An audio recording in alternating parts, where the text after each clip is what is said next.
I'm Barry Farber, and I've been looking forward to this show for precisely 11 years. We're playing the kind of game of looking through the looking glass that I've always fantasized. Our WOR engineers have seen them all. They've seen them come and go. They've heard them all.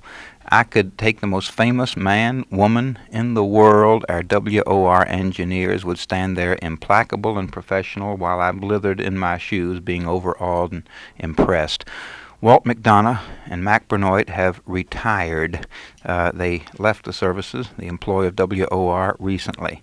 Through special persuasion, I managed to get Mack Bernoit and Walt McDonough through the other side of the looking glass, the glass panel that separates us in one way but unites us in another, the glass panel of the control room, and the bulk of this broadcast will be a reminiscence, unashamed, sentimental. I think at times there'll be some tears, at times there'll be some laughs, but anyhow, we are going to have a reenactment of the long careers of WOR engineers Walt McDonough and Pat Bernoit on these microphones.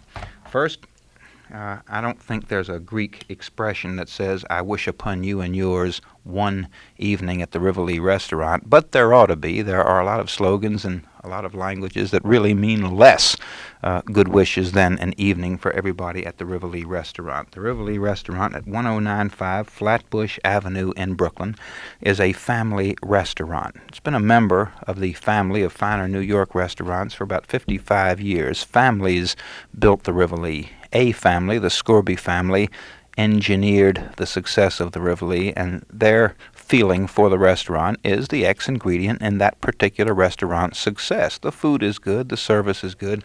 Everything else, however, flows from the love of the Rivoli restaurant by the Scorby family. Now, all right, sounds like a bird call over the air, but when you go to the Rivoli restaurant, after you enjoy the number one hors d'oeuvre of any restaurant, which is free on-premises parking, and once you walk in and get welcomed by probably Bill Scorby himself, at least a member of the Scorby family, you will think your waiter has you mistaken for some earth-shaking celebrity because of the way he takes you to your table.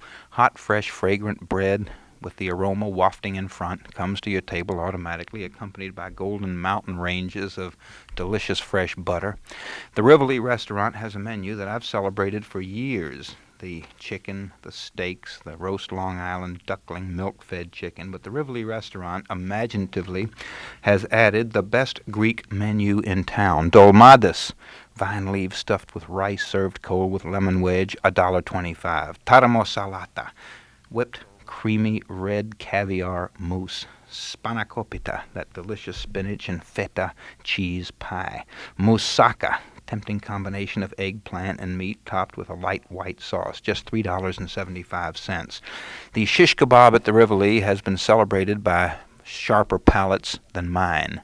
Gourmets agree that the Rivoli restaurant method of marinating the lamb is preferred. Nothing democratic about it. That lamb is marinated for 8 days under solid totalitarian rule down in the marination chambers of the Rivoli restaurant. The shish kebab, a la Rivoli, skewered leg of lamb marinated in our chef's special recipe, just $4.75. And my showstopper, which costs less than other items on the Rivoli menu, Dolmades avgolemano. Honestly, I'm going to try to learn Greek one of these days just so I can penetrate deeper into the cuisine, if for no other reason.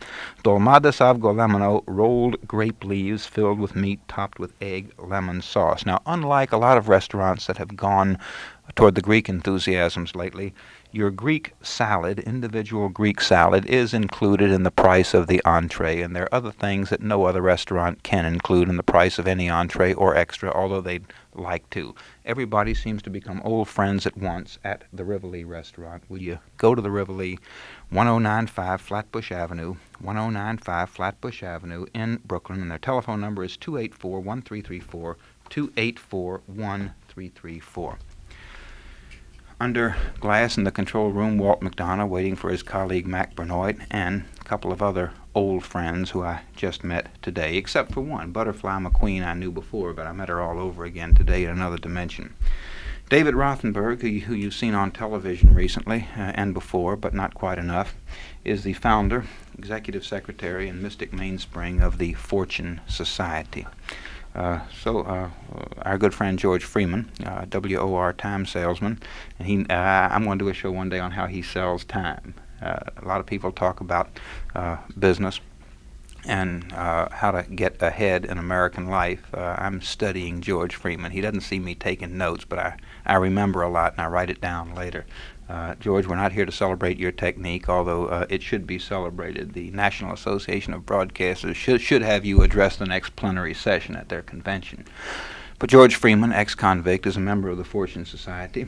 And Dave Rothenberg, will you introduce your other members present and explain why we're together? Well, with me are Garland Lanier and Walter Strauss, both recently out of Rahway State Prison, as is George Freeman. And we're here because of what happened at Rahway on Thanksgiving Day. The inmate uprising, and Governor Cahill has been taking political bows since then about the distribution or the handling of that situation. Or having not made it in Attica. Right, and the whole thing has been forgotten as if Rahway has been well handled.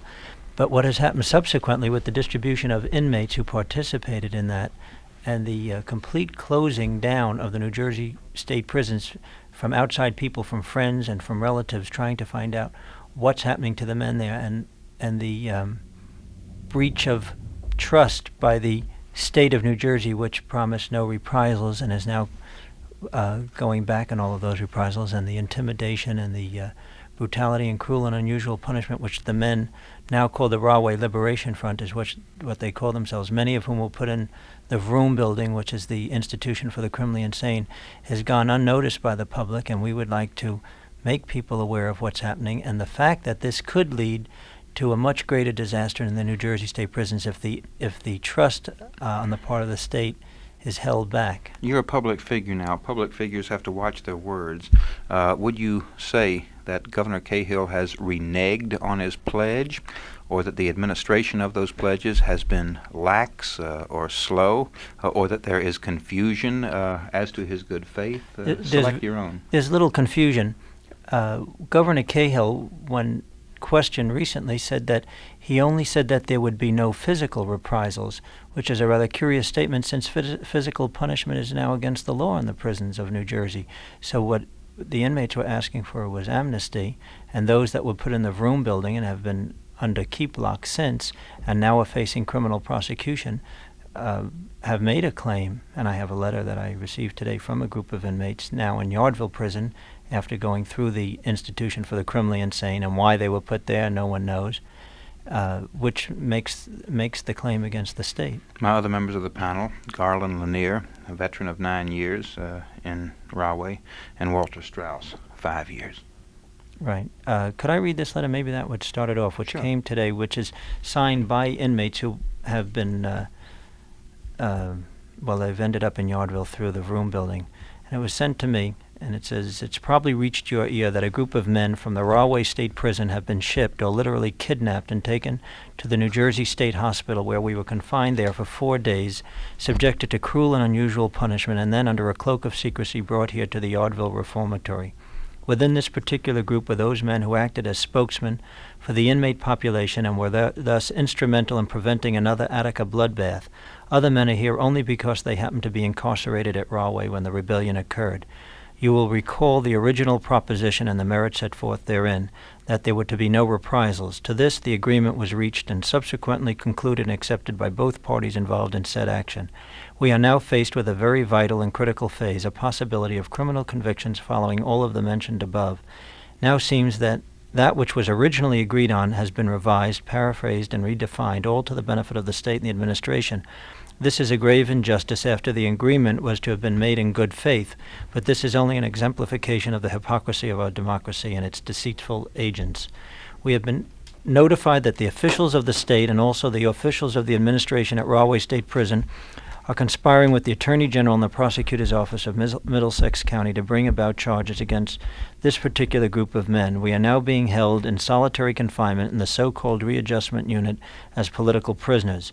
It's been stated by the chief executive of the state, Governor Cahill, that an investigation is to be conducted to determine the cause of the Rahway Rebellion. This will be another political fallacy. They then make an appeal to me to try and reach the public and let them know what's happening, and they conclude their letter with, "Our souls are not something to be beaten into coins for political trade or to be thrown to the inhumane in spirit. We are a proud people, thus we must live as men, and if necessary, we are ready to die." If I were to call the Rahway authorities tomorrow and say, "Hey, I heard some disturbing news about the fulfillment of the agreement, would you let me go take a look?" what would the answer be? Well, they'd probably refer you to the, well, I don't know, you'd have to call them. Mhm. I couldn't speak certainly for the correctional officials of the state of New Jersey. This letter was signed by 17 men, though, that are now in Yardville.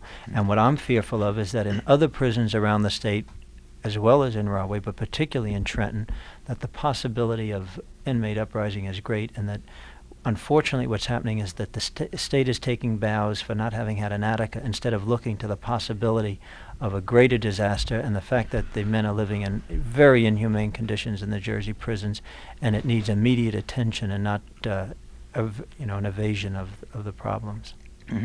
You've got a lot of members of the Fortune Society. You chose to bring along Garland Lanier and Walter Strauss. And George Freeman. And, well, George Freeman's family, he's my family. But they all, as much as he is yours. It's a twofold situation. What they have in there. common is that they all did time in Rahway. Were you in Rahway, George? Yes, I was. I didn't know that.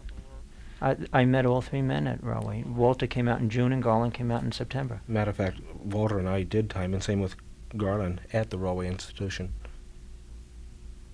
So, Would any of you three gentlemen who served time in Rahway like to comment on anything Dave Rothenberg said or left unsaid?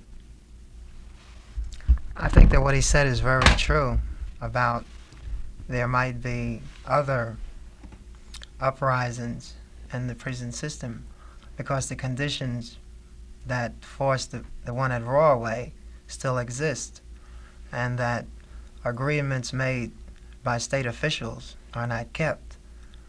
So it's a very real possibility that there might be other similar uprisings.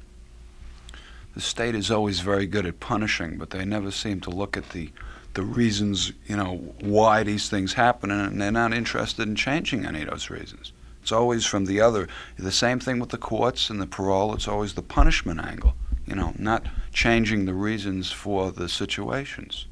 See, and the public picks up the tab because the men come back out. What the men in Rahway and in Attica were asking for was an opportunity to learn how to function so that when they come back out on the street, they're better equipped for society than they were when they were sent away. And the state takes very repressive measures, and then the men are released to the streets, incapable of functioning on the street. And the society picks up the tab because the prison officials refuse to do their job, which is to remotivate, rehabilitate, give men new opportunities. And I think the public has a much bigger stake in what's going on in the prisons than they think, because men do come out. 99% of the men in prison someday walk through the doors, and how they are able to function when they come out depends a lot on what the state does with the men after they've convicted them of the crime. an interesting point, Barry, is the fact that I guess from a viewpoint of not having been in prison, and the average listener would question, we've heard reports the Rahway Institution was, as far as moderate or leniency, was perhaps much better than any other institution in the English, rather the East Coast New England area, or the Atlantic Seaboard. But the fact is that I think each inmate in the Rahway Institution and the rest of the institutions in the United States realize that there's an absence of a positive program for them. And the realization of being aware that you're not going anywhere, you're really into a void, I think is justification or cause for them to rebel against this type of system. And that's really the issue. The issue is the fact that of all the demands, the most important demand there is just a demand of saying, listen, I need some form of change in my life. The state does not give it. And really, rehabilitation is nothing more than changing one's lifestyle. Education, vocational training, all these are coupled along with it. But basically, it's a dissipation of any antisocial behavior patterns and a reassertment of new values and a new way of life. The Fortune Society has triggered my curiosity.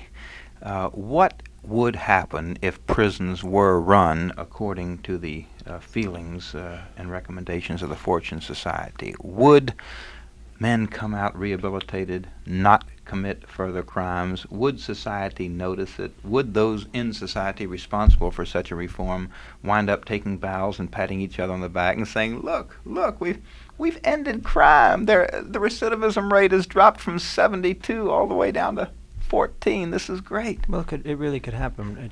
I don't know about statistics, but people's lifestyle could change. What you have to do is eliminate places like Trenton State Prison and replace it with community treatment centers. Keep the men in the community that have committed crimes.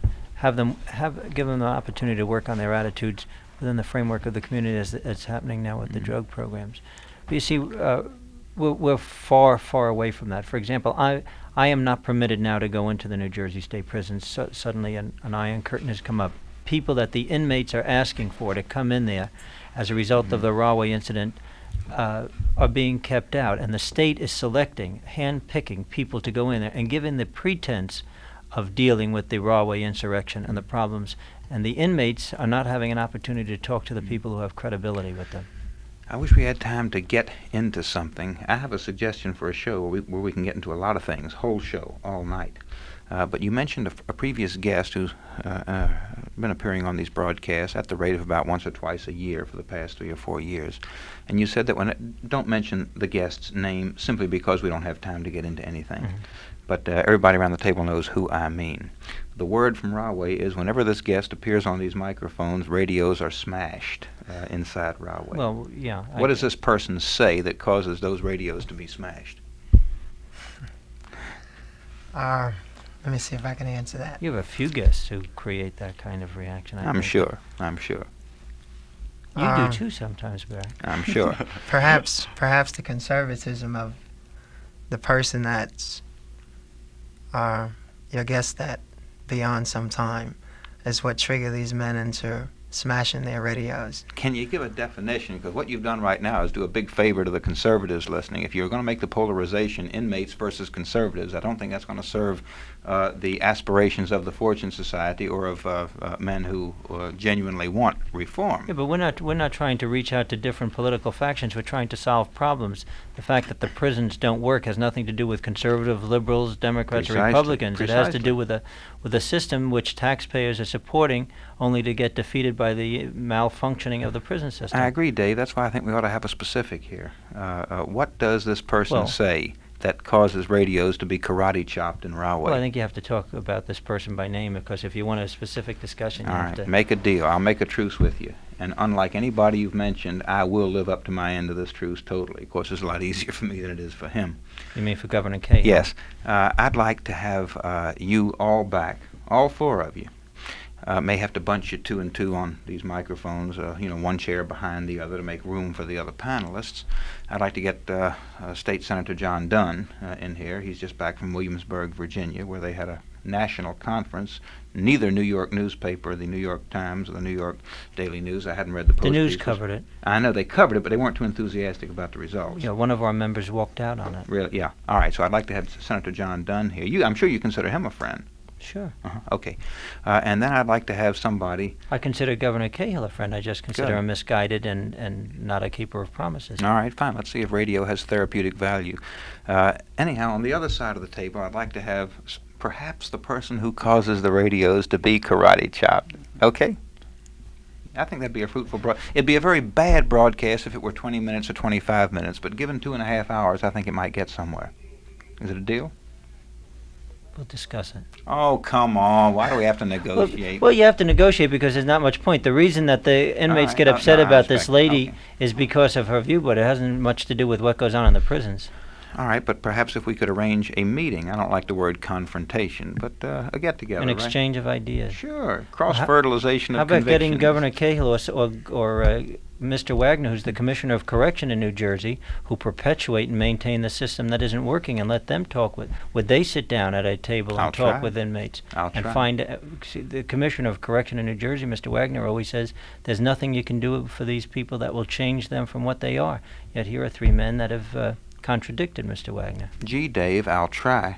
But in the meantime, just so the five of us can emerge from this closed room smiling at the waiting throngs with a joint communique, let's just say that we have agreed to discuss further avenues for bringing the story to Right. Well, I'm masses of concerned about the men Americans. that are now being locked up and confined and brutalized in the New Jersey prison system. Somebody has to do what I'm hoping is that somebody does something about this segment of humanity so that we don't have another Attica. In that case, we'll get busy on it tomorrow. And meanwhile, thanks for right now. Dave Rothenberg, Executive Secretary of the Fortune Society, Walter Strauss, Garland Lanier, both veterans of more than 5 years, Walter Strauss 5, Garland Lanier 9, inside Rahway, and George Freeman, whose biography says he burned down a warehouse. I still don't believe it. He's got to have been framed. Anybody who knows George Freeman knows he never burned down a warehouse. He was obviously framed. I don't know if that's true, but if I was obviously framed, I burnt the warehouse down, though, Barry. All right, admission we've of discussed guilt. that before, and we'll discuss it again. Thanks very much for coming right now. Mr. Rothenberg, I will be on the phone to you tomorrow. If not personally, then, I mean, if I'm tied up, I'll have somebody else call. Let me make a note right now before we part company, because I'd like to devote a larger hunk of time to this, and perhaps by then you'll have more word out of Rahway. Thank you very much for coming. Butterfly, can you spearhead the musical chairs here? Bring Joe in. My bulk portion of the broadcast tonight will be, for me, the kind of sentimental journey that no broadcaster deserves. I've said since the minute I set foot into broadcasting, the engineers have heard it all. They've seen it all. They've seen us come, they've seen us go, and they sit there riding gain on that console under glass. I can't wait to get two retired heroes of WOR broadcasting, Mack, Bernoit, and Walt McDonough, on these microphones. Butterfly McQueen, would you sit right here? Joe, I'm sorry I called you in public. An old friend who I just met today. I know your first name is Joe. I missed your last name. Kogel. How do you spell it? Kogel. Kogel. Mm-hmm. And Butterfly McQueen, whose first name and last name I remember. Butterfly, one of these days you're gonna be my voice coach, I hope. Voice coach? Why? In singing? Anybody who hears you speak and wonders why I want you as a voice coach is not my kind of person. To sing. In a minute, onward into not the voice of Butterfly McQueen, but the views and the verve of Butterfly McQueen and her companion on these microphones, Joe Kogel. First, WOR, or did they say that already for me? WOR 710, New York. Al Cooper's Steakhouse is the best steakhouse in New York City, in that nobody's ever encountered a better one. The ingredients of a steakhouse are tangible, and then to make it a superior steakhouse, you've got to add the metaphysical. Certainly, you've got to have somebody down there fighting for the best cuts of meat. You've got to have a waiter who knows the difference between black and blue, very rare, rare, medium, well done, and all the other gradations. You've got to have a chef who has a good working relationship with the waiter, who will hold his ear closer to the waiter's mouth if there's sputtering going on in the kitchen and say, how, what, exactly. You've got to have the waiter take pride in serving the steak exactly as it was ordered, and you've got to have, if you want to achieve the ultimate superiority, Al Cooper himself everywhere, every place at once. You've seen some defensive linebackers in football who are every place at once. Al Cooper has that gift. He's every place, ensuring quality and service. Quality and service. He's mumbling to himself, quality and service, and has been for 25 years, which is why Al Cooper's Steakhouse dominates. Near Madison Square Garden, you can wrap a trip to the Garden and dinner at Al Cooper's into a package if you like. Al Cooper's is at 130 West 36th Street. 130 West 36th Street. His telephone number is CH42828, CH42828.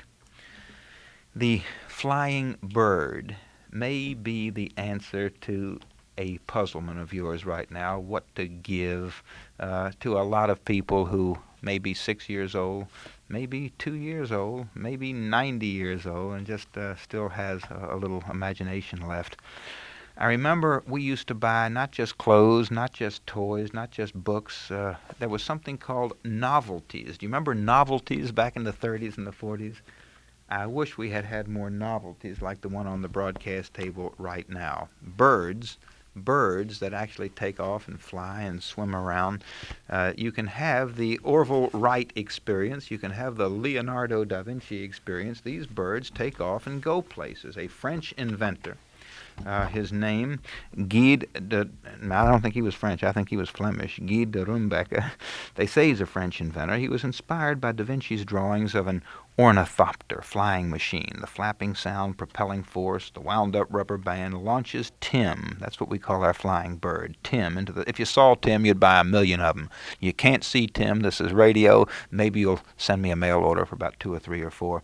Tim soars through the sky. He wheels, he dives, he glides silently on changing wind currents in an amazing imitation of the flight of birds. When you watch Tim in flight, he becomes a lot more than a simple plastic toy. It's easy to understand that de Rumbecker spent 3 years to design and apply the complicated principles of aerodynamics and mechanics as observed and first documented in 1483 by Leonardo da Vinci in his studies on the flights of birds. The dream of flying appears again and again in Leonardo's sketchbook over a period of 50 years. It's easy to launch Tim. Instructions, specifications, everything comes, and the price is just $3.98.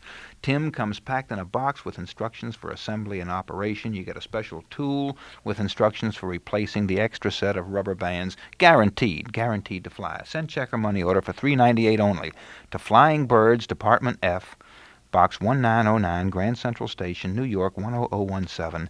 That's Flying Birds, Department F, P.O. Box 1909, Grand Central Station, New York 10017. Include only $3.98 for each Tim that you want, each flying bird, and address it to Flying Birds, Department F, P.O. Box 1909, Grand Central Station, New York 10017. When I said exactly 1 week ago tonight on my early show that Peter Schneider may be pinpointed by history as the man who finally pressed the button on America's determination to rid itself of crime, I was not speaking idly. That button has been pushed, and the phenomenology of what's happened in the 7 days since is enough not just to impress any office holder in the land. It has impressed many office holders already. That's why I've been on the phone so much and look so tired. It's enough to persuade any office holder, I don't care what his feelings are on law and order, it's enough to make him sit down and say, wait a minute. The people are definitely speaking. Maybe the people have a point. 2 people who speak meaningfully are my partners for the broadcast. Butterfly McQueen, who you've heard everywhere from Jack Benny's seen her on Gone with the Wind. You just don't hear enough. But I'd like to have a long-playing album of just you talking to your cousin. I don't care what you said. Well, I'm trying to arrange that now. Lenny Goldberg, who's producing a new musical called Heathen, has made a record, but he's been so busy with other things he hasn't published it. So I'm trying to get that contract settled, and then I'm going to do something about records. Do you ever have people stop you in department stores and say, hey, speak some more? Just speak some more. Yes, they do. But I don't like to talk. But I do sometimes say a few things, but now I notice when they begin to recite Miss Scarlet, I just don't listen anymore. Anyhow, Butterfly McQueen is one of the army, I call it an army, of volunteers who responded to Peter Schneider's declaration over these microphones 1 week ago tonight. I said last night the WOR mailroom doesn't know what hit it. It still doesn't know what hit it. The mail should have started diminishing by now. It is not. It is holding its almost supernaturally high level. Peter Schneider's brother was murdered in the Bronx. Robbery, senseless robbery. Seymour Schneider would have given anything the robber wanted without the necessity of being shot.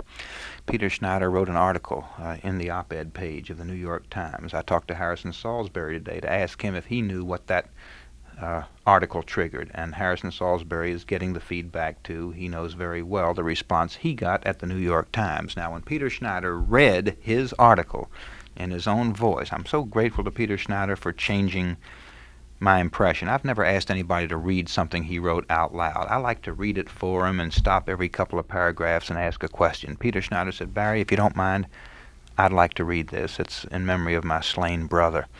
And something just told me, okay, let him have his way. Because I let Peter Schneider have his way, people by the thousands are writing and saying, look, we want a copy of Peter Schneider's article in the New York Times. We want a copy of Peter Schneider's letter stating how he thinks crime could be fought sensibly in the United States.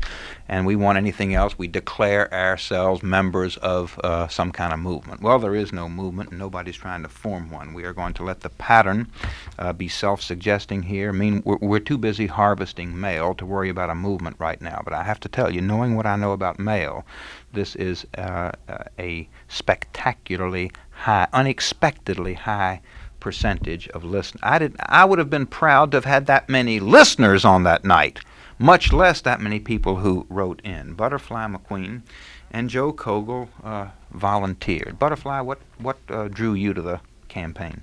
When you said volunteers come in, that particular day, it must have been a Monday, I was walking down Convent Avenue in the rain, and a man ran up behind me, and he said, "Oh, lady, you didn't turn around. You're not afraid?" I said, "No, I'm not afraid." He said, my wife is afraid to go out in the streets in the middle of the day, and because her pocketbook was snatched from her." And then he kept talking, and he said, "Now they throw lie in your face before they snatch your pocketbook." And he rushed on. He said, "Well, I have to go now." And I went on along talking to myself on my way to class, and I was saying to my Creator, "Oh, why did you have that man stop telling me all that dreary news on this dreary day? You know I'm trying to be Pollyanna and keep my head in the sand like an ostrich and be positive about this city." And I was fussing with my Creator. And that night, you said at 7 o'clock, I'm going to have the Peter Schneider story over again. So I said, "Oh, good, I can sleep because I'm very weary." But turning on later, around after 11, you said something about volunteers. And so I came down the next day, Tuesday, after Mr. Caesar's matinee, and volunteered. But I said to the girl, to whoever was taking your producer's place, I said, "Please, if you have other people, don't send for me, because I really cannot spare the time. But if not many people show up, send for me, and I'll give a few hours since holidays are coming up." And you just sent for me anyway. And I am surprised, too. I never seen so much mail, and thick mail. And I alphabetized my letters today, and I saw names such as Jessica. I don't take time to open them. Joe does that. Joe Vogel opens them. Up in Harlem at a meeting of our stockholders, I saw they had one person just to open the letters. So I thought, well, that's what I'll do. I'll just open the letters and pass them on. But after opening them, then Irene asked me to alphabetize them. And I saw names such as Jessica Dragonette. And you don't know her, I guess. You're No, too but young. I'm proud to know that she wrote in. Yeah, do you know who she is? Of course I know who she is. Well, You think I was thought raised in a maybe- cave? No, but you're so young, and this was years ago that she used to sing. And Jessica Dragonette and MGM and Warner Brothers, all these things attract me, people with stage names. But I didn't take The time. sports editor of the McDonough Syndicate wrote in and said, look, he can help us out every single night after 6 p.m. and on Well, weekend. Well, I was just interested in show business names. And also somebody from Congress, House of Representatives, because, you see, our congressmen send us letters, and I noticed that somebody from the Congress sent letters. I think I noticed 2 letters from the Congress. Really? You too? Really? Yes. Well, see, I haven't seen this mail. And incidentally, we do have volunteers. I'm not going to pound the table and say we want volunteers just aimlessly. We have plenty of volunteers. We can't really incorporate the ones we have now, although week after next we might be needing new waves as other people peel off for Christmas shopping and Christmas card writing of their own. May I say this about the volunteers? It's a high-class mission for which to volunteer. Unlike other volunteers, you don't have to go out and ring doorbells and try to persuade people to get excited about your cause. All you got to do is open, alphabetize, analyze, sort the mail of those who are asking to be part of this. Yes. And Mr. Farber, although since I've just moved and I do have a full day, I have sometimes 3 and 4 things one each day. And but this is one of the things that I am so thrilled about, is that this man who was slain is like so many other people. He has caused this wave of concern. And so much of life has been this way. People you've never met, you've never seen, they have sacrificed for us. They have gone ahead of us and made life easier for us. And so, at least this I will see his brother. This time I will know something. Joe, how did you hear about this, and Well, I'll tell you, what drew you? I was listening to your show on Monday night about 12 o'clock. Well, I don't know, whenever Mr. Schneider was That on. was our repeat. It was originally Yeah. 1 week ago today, Thursday, Right, and then it was a repeat. yeah. And I was listening. I turned on right in the middle when he was reading his letter with the New York Times, if I'm not mistaken. And I was listening to the broadcast, and it must have been about 1 o'clock, 1:30, and I got persuaded. I was really moved by it. And I heard. So I said to myself, the only way to get things done is to do it by yourself. Because most people, they listen to the broadcast, and they say to themselves, well, that's the way it goes. You can't help it. I was fed up to now, all the time fed up why things like this should happen.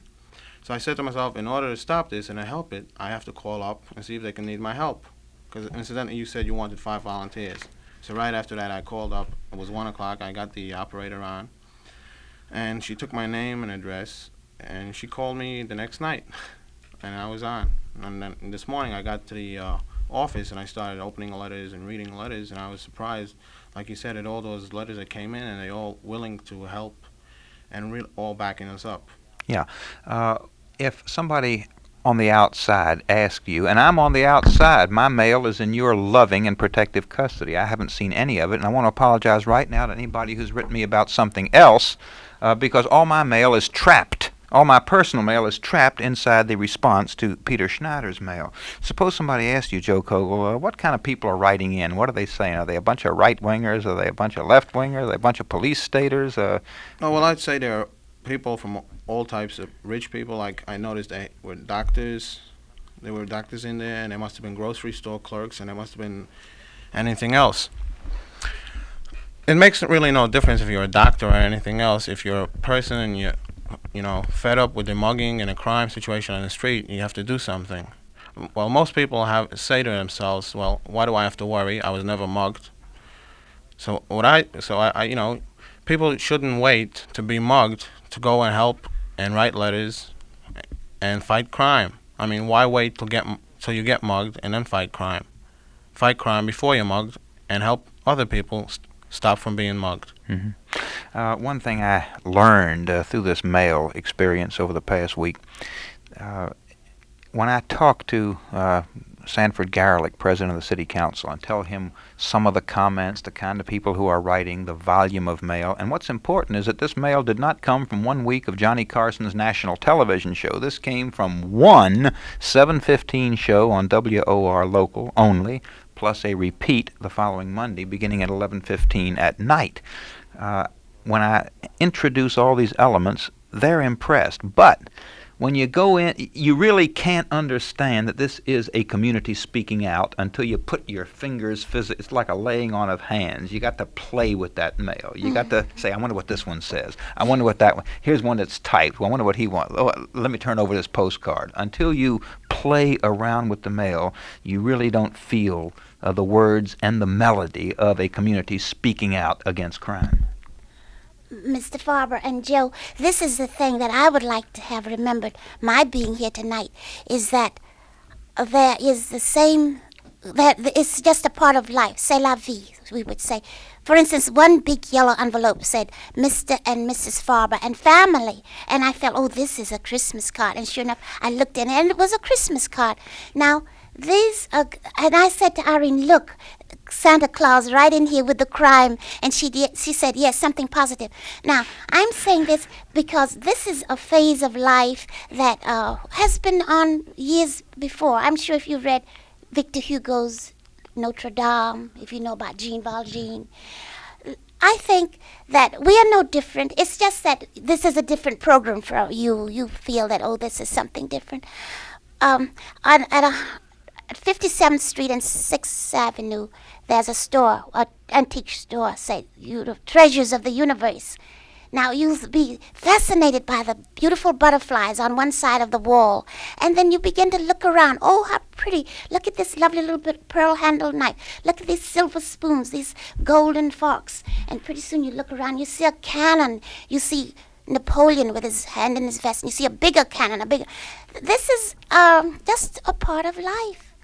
And I just don't like it that you make us all involved. Why don't we have one part of the place where people are going to be naughty, and another place where the good people can survive. Well, without I don't yeah, think we want that- that place where the good people can survive to be New York City. Well, the problem is it's not only in New York City. Like, I look through the letters, California, Connecticut, Philadelphia, all over the country. Mr. Farber, I'll give them New York if they'll give us some place where they'll say, if you're decent and try to be an educated person, you won't be cracked over the head the way I was recently. Butterfly, you are in the command tent. May I advise you, do not give up New York. This city has proven to my satisfaction that it's not ready to roll over and play dead. It's speaking out and speaking back. Well, you can't say that give them their own city and fight, because we can't, single out the people that are involved in the crime. They come from slum neighborhoods, they come from high-class neighborhoods, from middle-class neighborhoods. I mean, the people that commit the crime are from all walks of life, rich people, poor people. Mm-hmm. So you can't single out, you go there and you go there and you go there. A great deal of the hatred and of these so-called prison guards and other people that it seems that all the recreation people hire, not all of them, are so mean and hateful, is because they have resentments in their hearts. I work in recreation here, and I have worked in recreation in Georgia. And years ago, Pearl Buck wrote a book called Our Several Worlds, and she spoke of the fact that many people given jobs, and they have no concern about the world for which they work. Someone rewrote my words in Variety recently, and they said, the poor have no feeling for us. And I wish I had said that, because that's so true. And we are coddling criminals, and we are made to go out and pay taxes for people who want to kill us and who do try to kill us. And this seems so insane, but I feel so powerless because I am a black woman, and this country has been a white supremacy country for 100 years or more, and I feel, how helpless I do feel in all that I do, because whatever the white people do is considered right. Most of our colored people has kept the white man in his position by the way he has supported him. I don't think I told you, Butterfly. I told the listeners that among those who responded, a statesman from a major labor union, whose name I won't mention until I call him tomorrow. I'm going to try to get him on the air to comment. Twin Circle magazine, a Catholic magazine of conservative leaning, and one of the associates of the late Reverend Dr. Martin Luther King. Everybody thinks it's his thing. So I think what we've got in that mail pile is not left or right, but simply up. People who realize that crime has just gone too far, and nobody's got a recipe. Nobody has a position that you can agree or disagree with, but it's just people who have found each other, and we're groping for an answer, and we're going to find one. This may be way out to say, but I've just seen two movies about narcotics, and none of them. I heard my mother say once, "There's dope in Georgia," and I would say the same thing. There's dope in New York, but to me, the real foundation of all our troubles are those big structures called religion, those institutions called religions.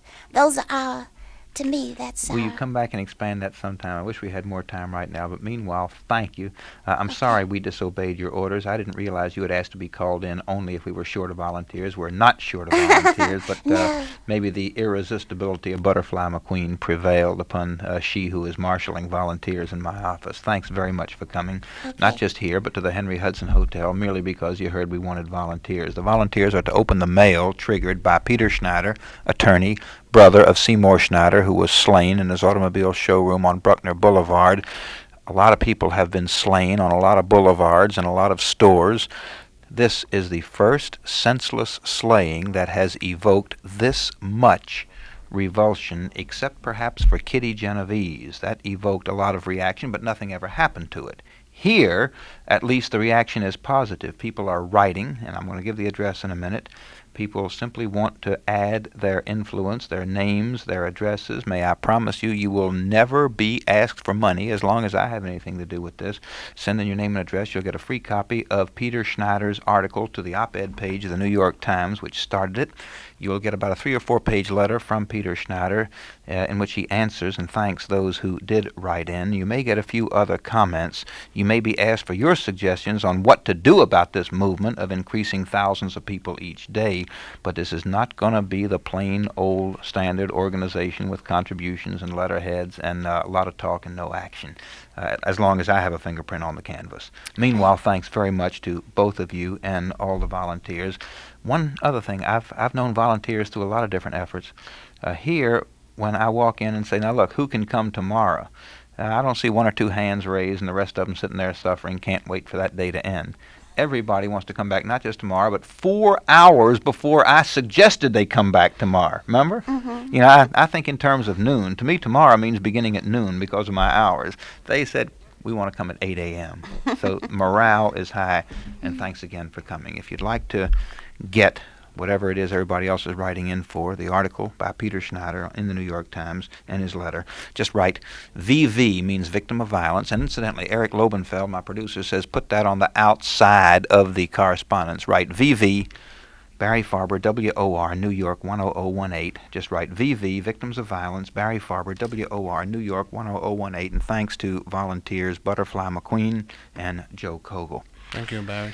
WOR 710, New York. Incidentally, other volunteers who I asked to re-volunteer to come to these microphones refused point blank because they don't want to leave their homes at night. Remember? You were there. Don't be You were there. frightened. Come on out. We'll organize convoys before it's over. Oh, good. Now, a proud convoy which has never before sailed into these waters. They're going to find them warm and friendly, perhaps boiling with love.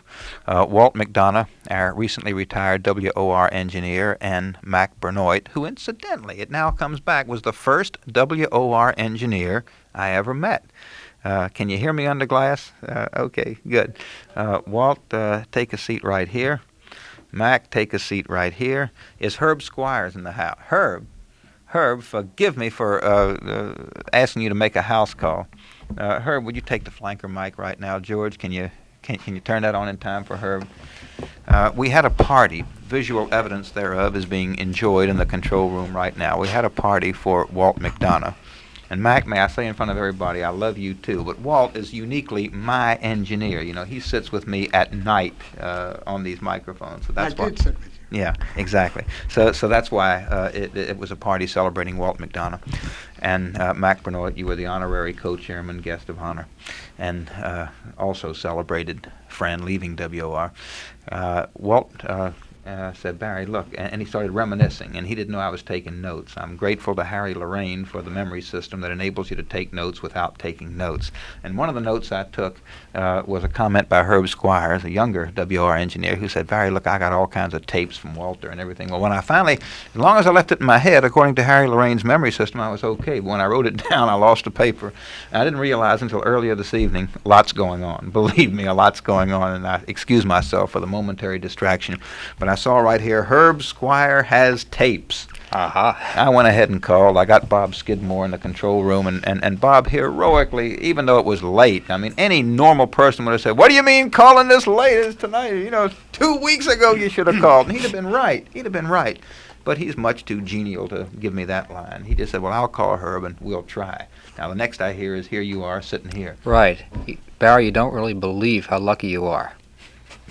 Because tonight's my night off, for one, and I was attending a meeting of the Society of Broadcast Engineers, which was over at Channel 5.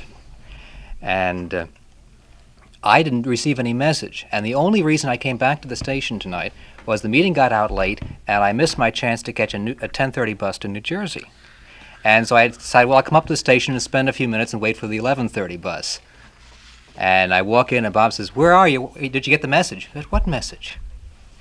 And unfortunately, I didn't have any of the tapes here in the studio, and by the time I would take to get out to New Jersey and get back again, it would be totally impossible to, get the tape ready for the time of the show. So I did a little digging of what we had laying around the studios and so forth, and I came across a few shows of mid-40s and one from the late 30s, which might prove interesting to most of the listeners. All right, let's have a weigh-in right now. Walt McDonough, how long have you labored behind that console for WOR? Well, I got in radio in 1933, Barry. the year Mary Margaret McBride, sitting where I'm sitting right now, was cut off the air for using the word pregnant. Yeah. She wasn't really cut off, but she was supposed to have been cut off. Yeah. The engineer missed the word. Mary Margaret heard organ music in Studio 2 across the gauntlet there, and she thought she had been cut off for using the word Jeff Sparks told her not to. Yeah. I worked with Mary Margaret McBride when she came up to NBC after leaving here. Well, Mac Bernoit, how long have you been with WOR? 29 years and 8 months. With WOR? Mm-hmm. Wait, that's almost 30 years. Let's see, 1941? But I go back like Wally does. I go back to 32 or 33. You mean you were on WOR radio from the beginning of World War II? Oh, yes. I think that's what started it. Well, what started World War II or what started radio? World War II. In a minute, we'll begin at the beginning and we'll jump all around and just wallow around in the sheer deliciousness of this, for me, extremely happy occasion. First, I have been to Woman Unlimited. I expect you, if you are a woman, let me ad-lib a qualification that just occurred to me. Every woman is eligible to be improved. Of course, she has to want to. But this commercial is not just for potential glamour girls, potential models, potential actresses, them too. But it's for any woman within the sound of these microphones who wants to improve herself. And I think the qualification is a woman must be eager and unashamed to go try to improve herself. A lot of people figure trying to improve yourself is corny. It's 1933 kind of stuff. People don't do that anymore. The anti-hero has the playing field today. Be sloppy and proud of it and arrogant.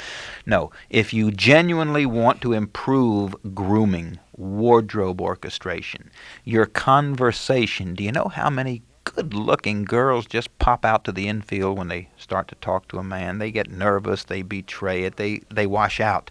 You can learn conversation so that you can, well, actually what you're doing is not just learning conversation. You are unlocking personality that you've really got, but which you just don't know how to put out into the atmosphere to share with others. You learn voice, you learn diction, you learn figure control, you learn hairstyling, makeup, dramatics, and a lot of doors are open to a lot of social activities. It's all part of Woman Unlimited at 29 West 56th Street in Manhattan.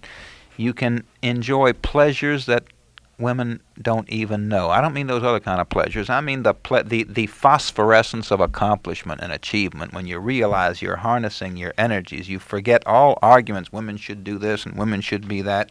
When you harness your own, forget about movements. When you harness your own potential as a woman, you know it and you enjoy it. And I hope you'll tell your friends, because Woman Unlimited deserves a lot of congratulations and a lot of phone calls from women who are interested in this self-improvement procedure. I say I've been there. I've seen what happens when the faculty, a lot of the faculties are names you will recognize, faces you will recognize from movies, from major advertising campaigns. When they are communicating with their students, they are indeed communicating, and you can share three lessons, actually 3 lessons, 3 complimentary 1-hour lessons, 1 private, 1 group.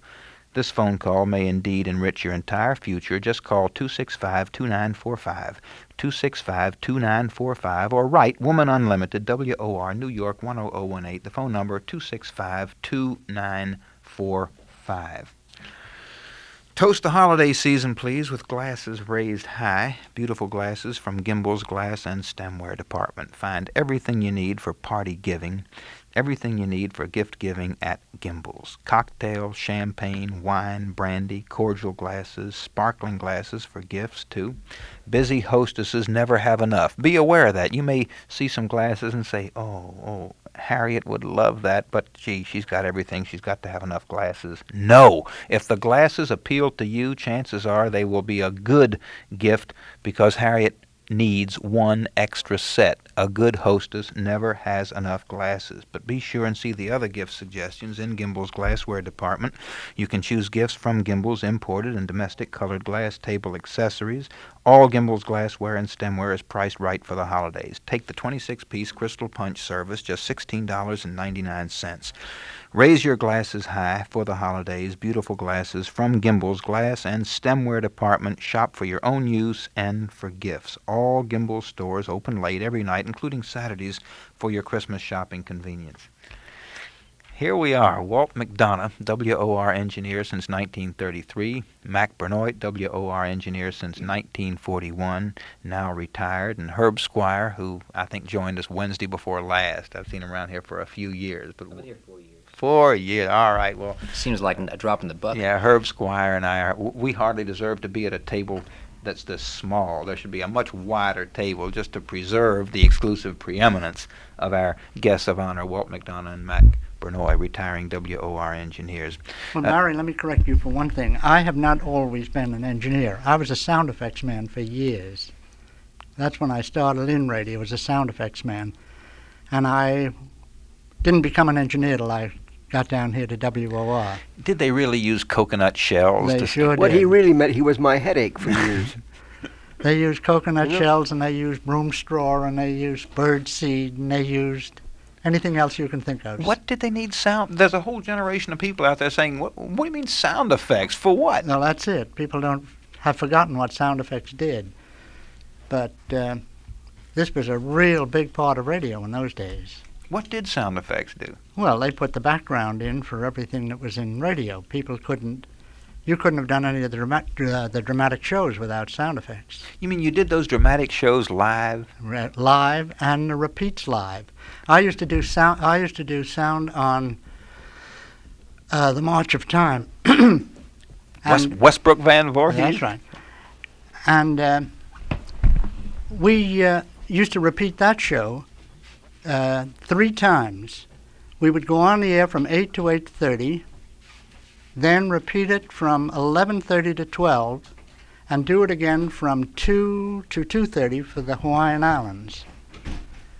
And this used to use up a lot of our night, Right. and we used to use up a lot of Well, this sound. was because of a regulation in, say, the 30s, I believe. I don't know when it went out of effect, that you couldn't pre-record a program in advance. Everything had to be done live and even repeated live. Well, I don't even know. I wasn't aware of that, but they didn't really have any of the No, wait a minute. facilities. to- Superman was repeated. Well, that was but not later, live. though.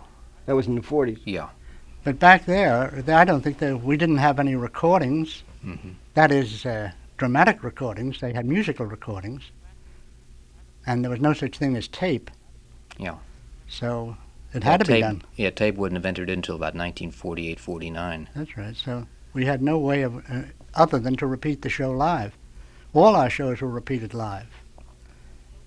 So that, for example, even the soap operas, I used to, just to give you an example, I did Merton Marge for years. Now that was done first in the afternoon of the previous day. We would do it in the afternoon from something like, I don't know, it was 2 to 2:30 or 3 to 3:30.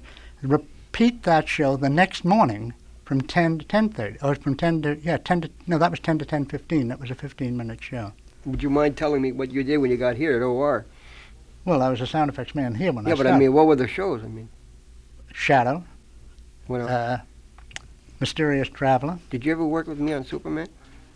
No, Jack Keane was your Superman. No. Well, I never did Jack Superman. was later, but it was Bill Hoffman. Well, maybe it was Bill Hoffman. I never did Superman here because that was either Jack or Bill. Well, I started Superman at Muzak before I came here.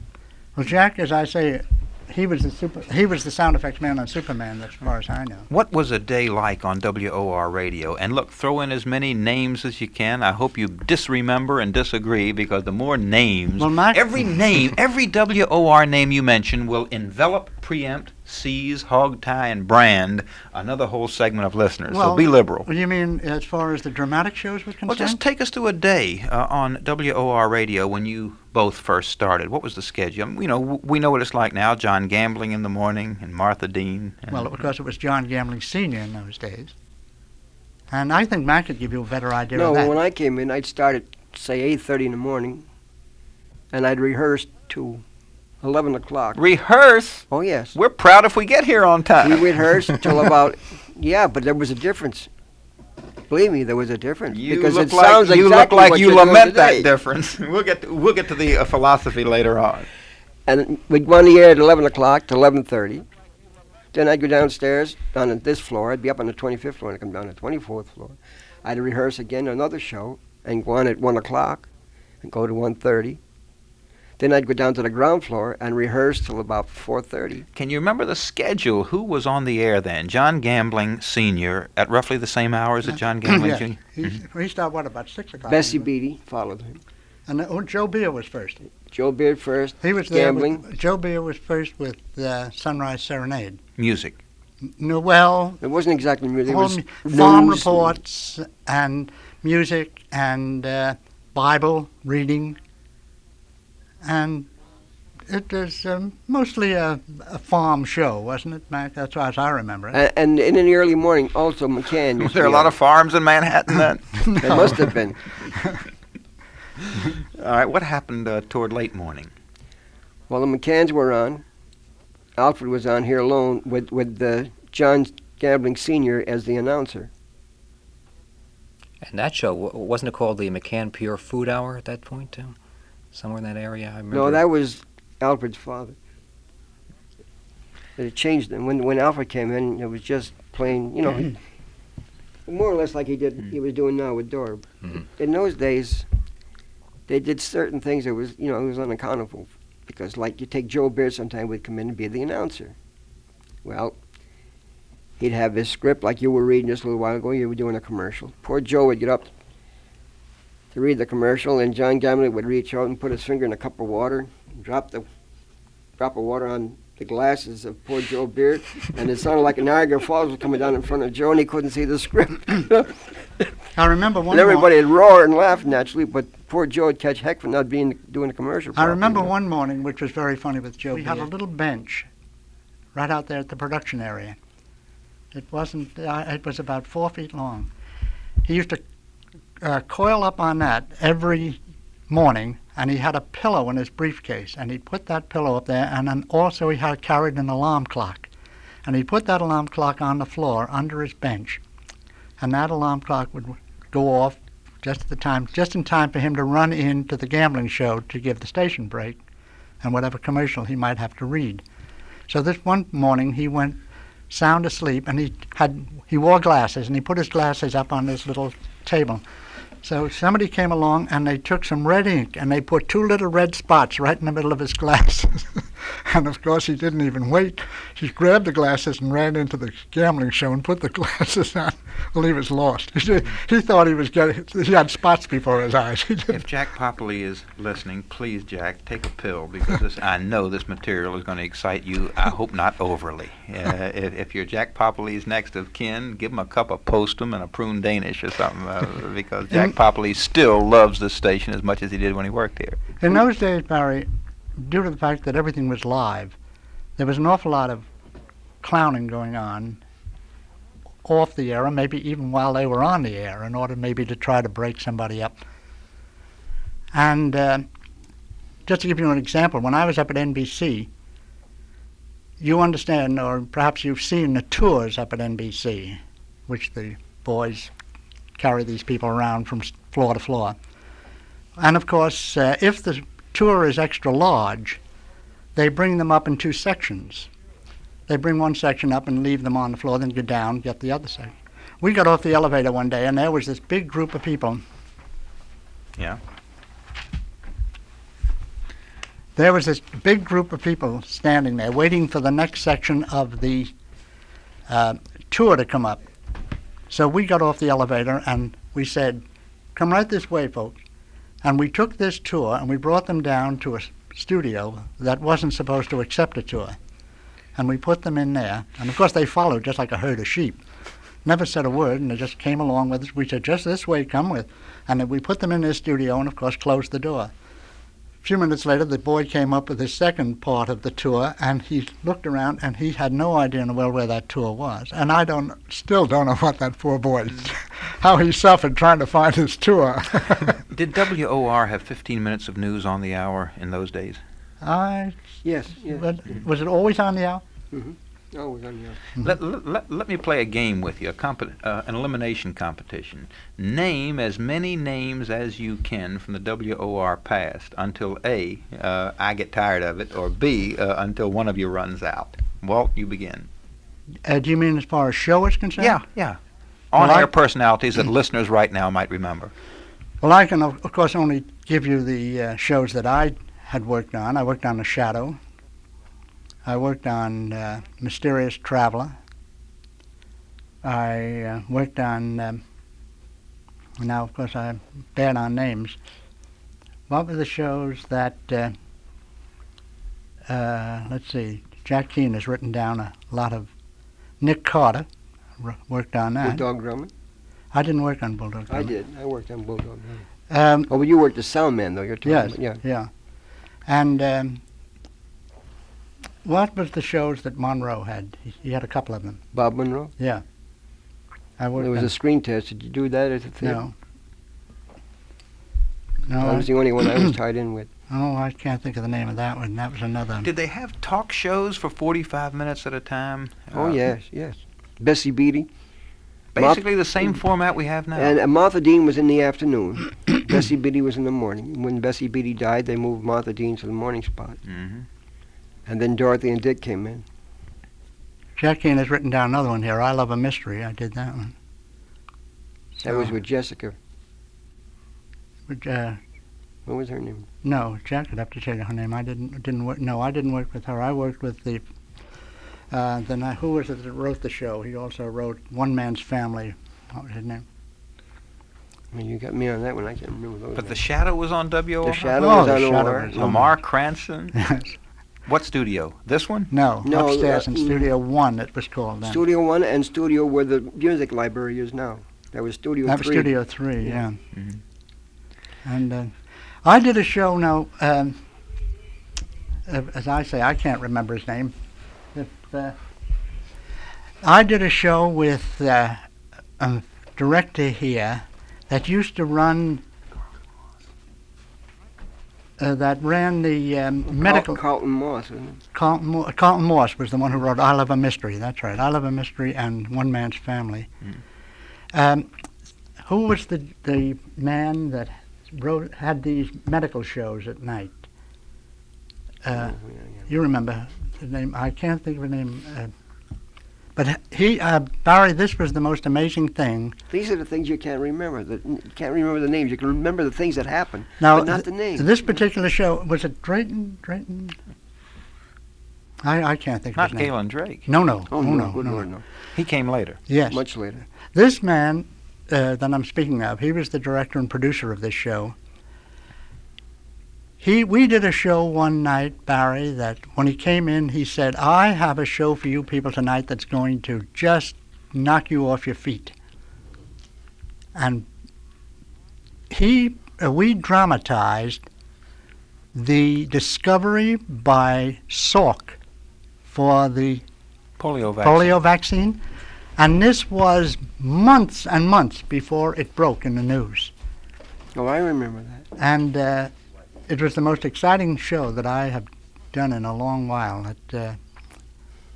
Because it was, this man had the scoop on this thing. He had gone down to Pennsylvania, I think, where Salk had his laboratories at that time, and got all the data and all the material, and he brought it up, and we dramatized the discovery of this thing. And as I say, it was at least 6 months before it broke in the news that Salk had found this polio. What sort of reaction did you have from the audience, though, on something as startling as that before Well, it was even of course, announced? I don't know. This was not. It was not an audience show.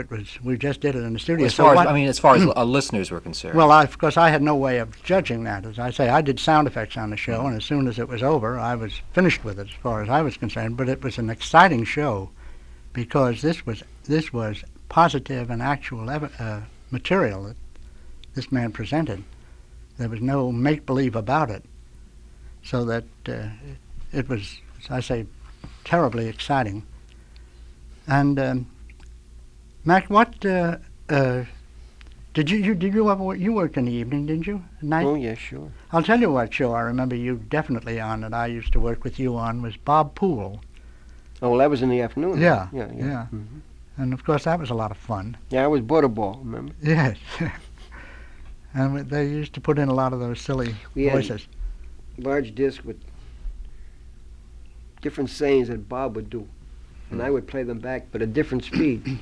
In other words, it's sort of a quiz type of thing. No. He was an These are interview. little sayings that we'd pick up from different places, like Ronnie does now.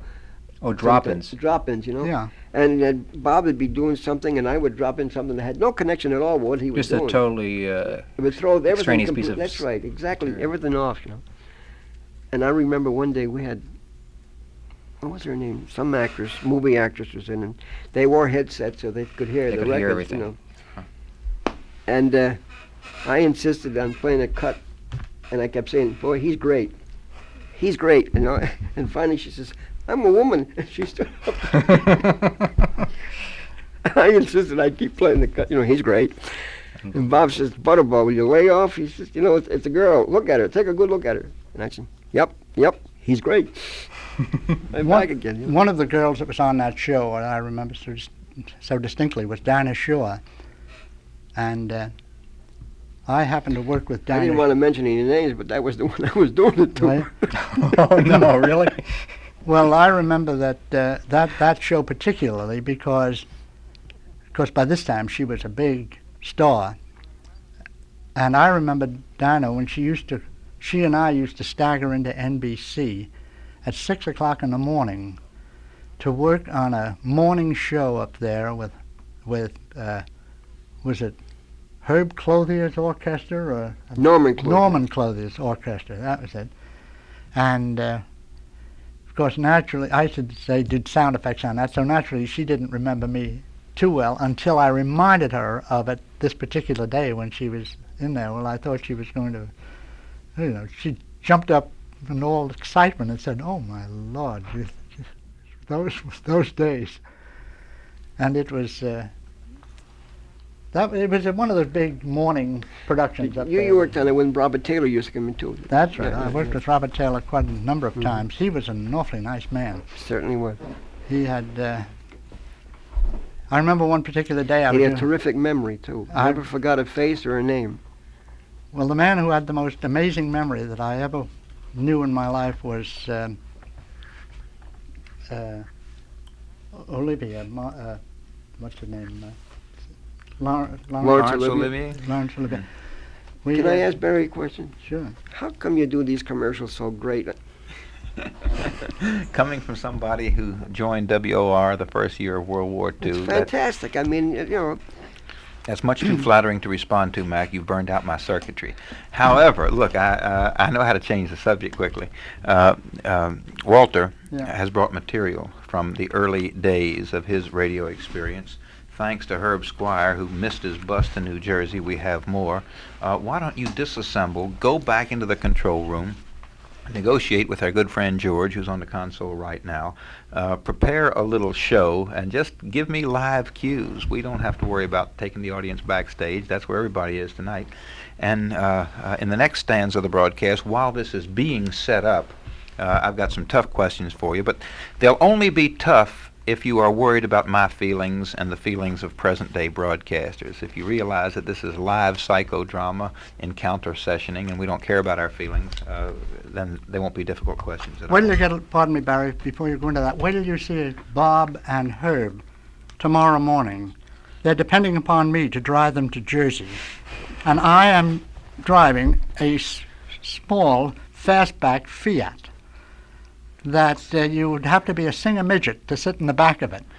And Bob and Herb are going to crowd in there. I've done it. They'll have curvature of the spine. I've done it often. No. Just everybody get a number, and odd numbers breathe in while even numbers breathe out. Arrange whatever we have on. I don't care what order. Don't program it for maximum effect or anything. Just set it up, and then we'll take it one by one. First, WOR 710, New York.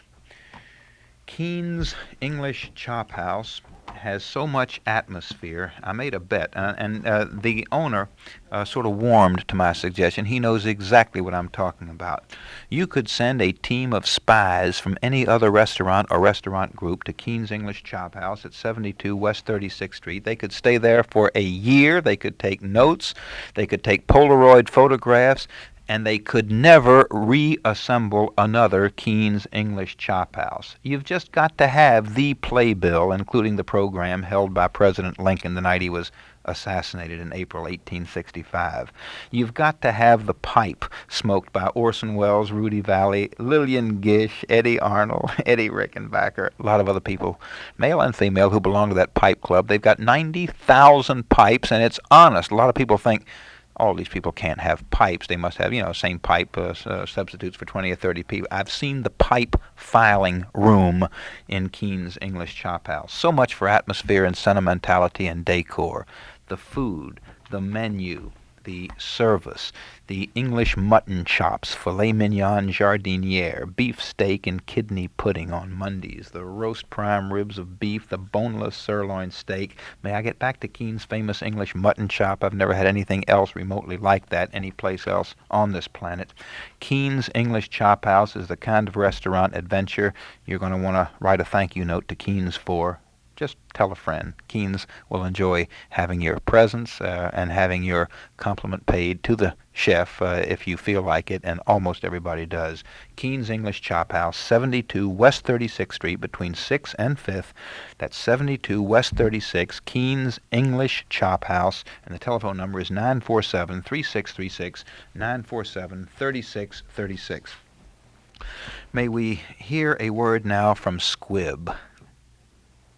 Don't mean to ambush you like that, George. Remind me to ask Walt McDonough and Mack Bernoit if that ever happened when the pros in the good old days went to go to taped commercials.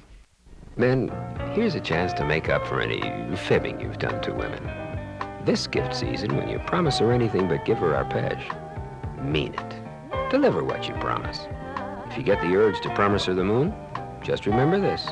As long as you mean it, promise her anything but give her arpege. Never make a promise just to break a promise when you give your love arpege. Arpege by L'Enfant, $250 to $500. Tingle to the touch of Ginate. Melvin, stop the car. I feel like taking a shower. Shirley, gas stations don't have bathtubs. Oh, I'm just going to use some Ginate. You know how refreshed Ginate friction makes me feel. Shirley, you don't lug around that big bottle. No, I keep a spray of Nate in my purse, so I have that great fragrance wherever I go. So why should I stop the car? We're out of gas. Ginate, from $2. Walt McDonough and Mack Bernoit are two veteran WOR engineers who are now enjoying retirement. Walt McDonough has been with WOR since 1933, Mack Bernoit since 1941. You two together have probably heard more talk over more years than anybody else alive. Question: what percentage of the talk shows in the years you've served New York's leading talk station did you really listen to? When you were back there under glass, what percentage of the shows really engrossed you where you might have even forgotten to ride gain during an exciting argument? Well, Barry, since, as I told you, I started as a sound effects man. When you're a sound effects man, you do have to listen to the script because you have cues in which you have to follow and so on and so forth. So therefore, I think you pay more attention perhaps to the script than you do when you're an engineer. I know that there are times when I will confess to you very, very frankly that there are times, even on your show, that if you asked me what show you did the previous night, I couldn't have told you. Give it to me gently. All right. And okay. So that happened to me many times as an engineer. All I do is just watch that needle in sort of a haze or a stupor, and I don't hear a sound, perhaps. That proves you're the better sound man than an engineer. Yeah, Mack, does your testimony differ radically from Walter's? I had to follow a script every show we were doing. Hey, you were on the air. You were Butterball with Bob Poole. That's right. But I had to follow a script just the way he did too. Yeah, but you're going back to the live days, man. Yeah, what are you talking about? I'm talking about the present time. Today? Yeah. I don't even remember one show of today. Well, that's what I'm talking about. When on tape and so on and so forth, I don't hear a thing. I don't even know who the guests are when we finish. Yeah. Listen, did you engineers ever, I've always wanted to know this, now I find out, did you engineers ever talk to each other when nobody else was listening and say, why in the world don't these broadcasters today have people like and then call the roll? Or shows, why do they stress all of this blank and X and A and B? And Did you ever want to step forward and give production advice? Because there are very few producers in broadcasting who have better credentials, who are more righteously empowered to give plain old between the eyeballs advice to today's broadcasters than you two. Well, you take an engineer, and if he's smart, he never tells the producer what to do, but he always leads him in the direction he wants him to be. When the time comes, the producer will do exactly what the engineer wants him to do. Both of you must have wanted to say 10 or 15 times per month, Barry, why do you have him on again? Or why in the world do you waste so much time on that particular subject? I've thought that many times. Many times, but it's, as I say, I don't, sometimes I wonder why. I'm not saying this directly to you. I don't understand why you're saying that. Barry, I'm saying that you know what? You don't even know what they were saying. You can't remember, so how do you know they were on twice? Well, sometimes I find a guest particularly very boring, and that is to me now. It might be very interesting to the audience because perhaps you're talking about a subject that I'm not particularly interested in. I think we ought to set up what we will call an EFS, an engineer feedback system, so that why not? So that you can tell us either anonymously or by postcard ballot or face to face if we have a good relationship how you feel. I think it'd be a big help. It would help. I think so. Be a big Very help much. to the ongoing program. Of course, one of my big arguments, Barry, is the fact that I think when you talk to anybody that has been in the business as long as Mack and myself has been, when we compare the present day entertainment with the entertainment that we lived through in the older days or the earlier days, to us there's absolutely no comparison. To me, there are the stars today, so-called stars. I think half of them are just, I don't think they would have been allowed through the door 20 years ago or 25 years ago. For example, Barry, if you were to say to me now, let's go out after this is over, I'll take you up to the Starlight Roof or to the Plaza, the Empire Room or whatever you want, I wouldn't go with you because the entertainment today, what annoys me so much are the so-called stars. Everybody has to sing. In the old days, we used to go and there was a variety of entertainment. Today, everybody sings, and half of them can't sing. And I would be sued if I would start to name or to give my opinion of what I think of most of the singers today. I think there are only about 5 singers, and I could name them all on one hand, that are worthwhile listening to. Name your favorites. Well, of the present day, Mm-hmm. I think that of the men, Jack Jones, I think is a good singer. Steve Lawrence, I think is a good singer. Andy Williams. Now I'm stumped. All right, if the other two Frank Sinatra, I think is great. And of course, going back, Perry Como, of course, he's now sort of retiring, but I think he's a great singer. Of course, Bing Crosby, I thought was great. My other partner for the broadcast, Herb Squire, of a younger generation of WOR engineers, who's helping me emblazon the majesty that Mack Bernoit and Walt McDonough were responsible for by helping me, as my court historian now, marshal the sounds from the era that we're celebrating together tonight. Do we have anything? You mean all I got to do now is say, okay, press the button, and we're going to go back to the 30s and the 40s? Right, that's about the size of it. Okay. Wait. Somebody set the scene. Somebody who knows what's coming next. We're going to go back to 1945. And this particular show is a Superman show, which Mack remembers. I don't know if he remembers a particular episode consisting, he was the sound man, Jack was. Jack Keane, who's on working the console right now, was a sound man on that very same show. So we have a good representation right now. Yeah. But I don't know if they remember this particular show, considering the show was on 5 days a week. And how long, Mack, how many years did the show run here at OR? I don't know. I did it for 13 years, but it was here about 10, wasn't it, Jack?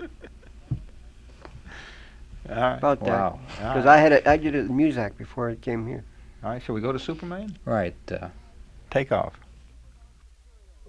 Kellogg's Pep, the super delicious cereal, presents The Adventures of Superman. Faster than a speeding bullet. More powerful than a locomotive. Able to leap tall buildings at a single bound. Look, up in the sky. It's a bird. It's a plane. It's Superman.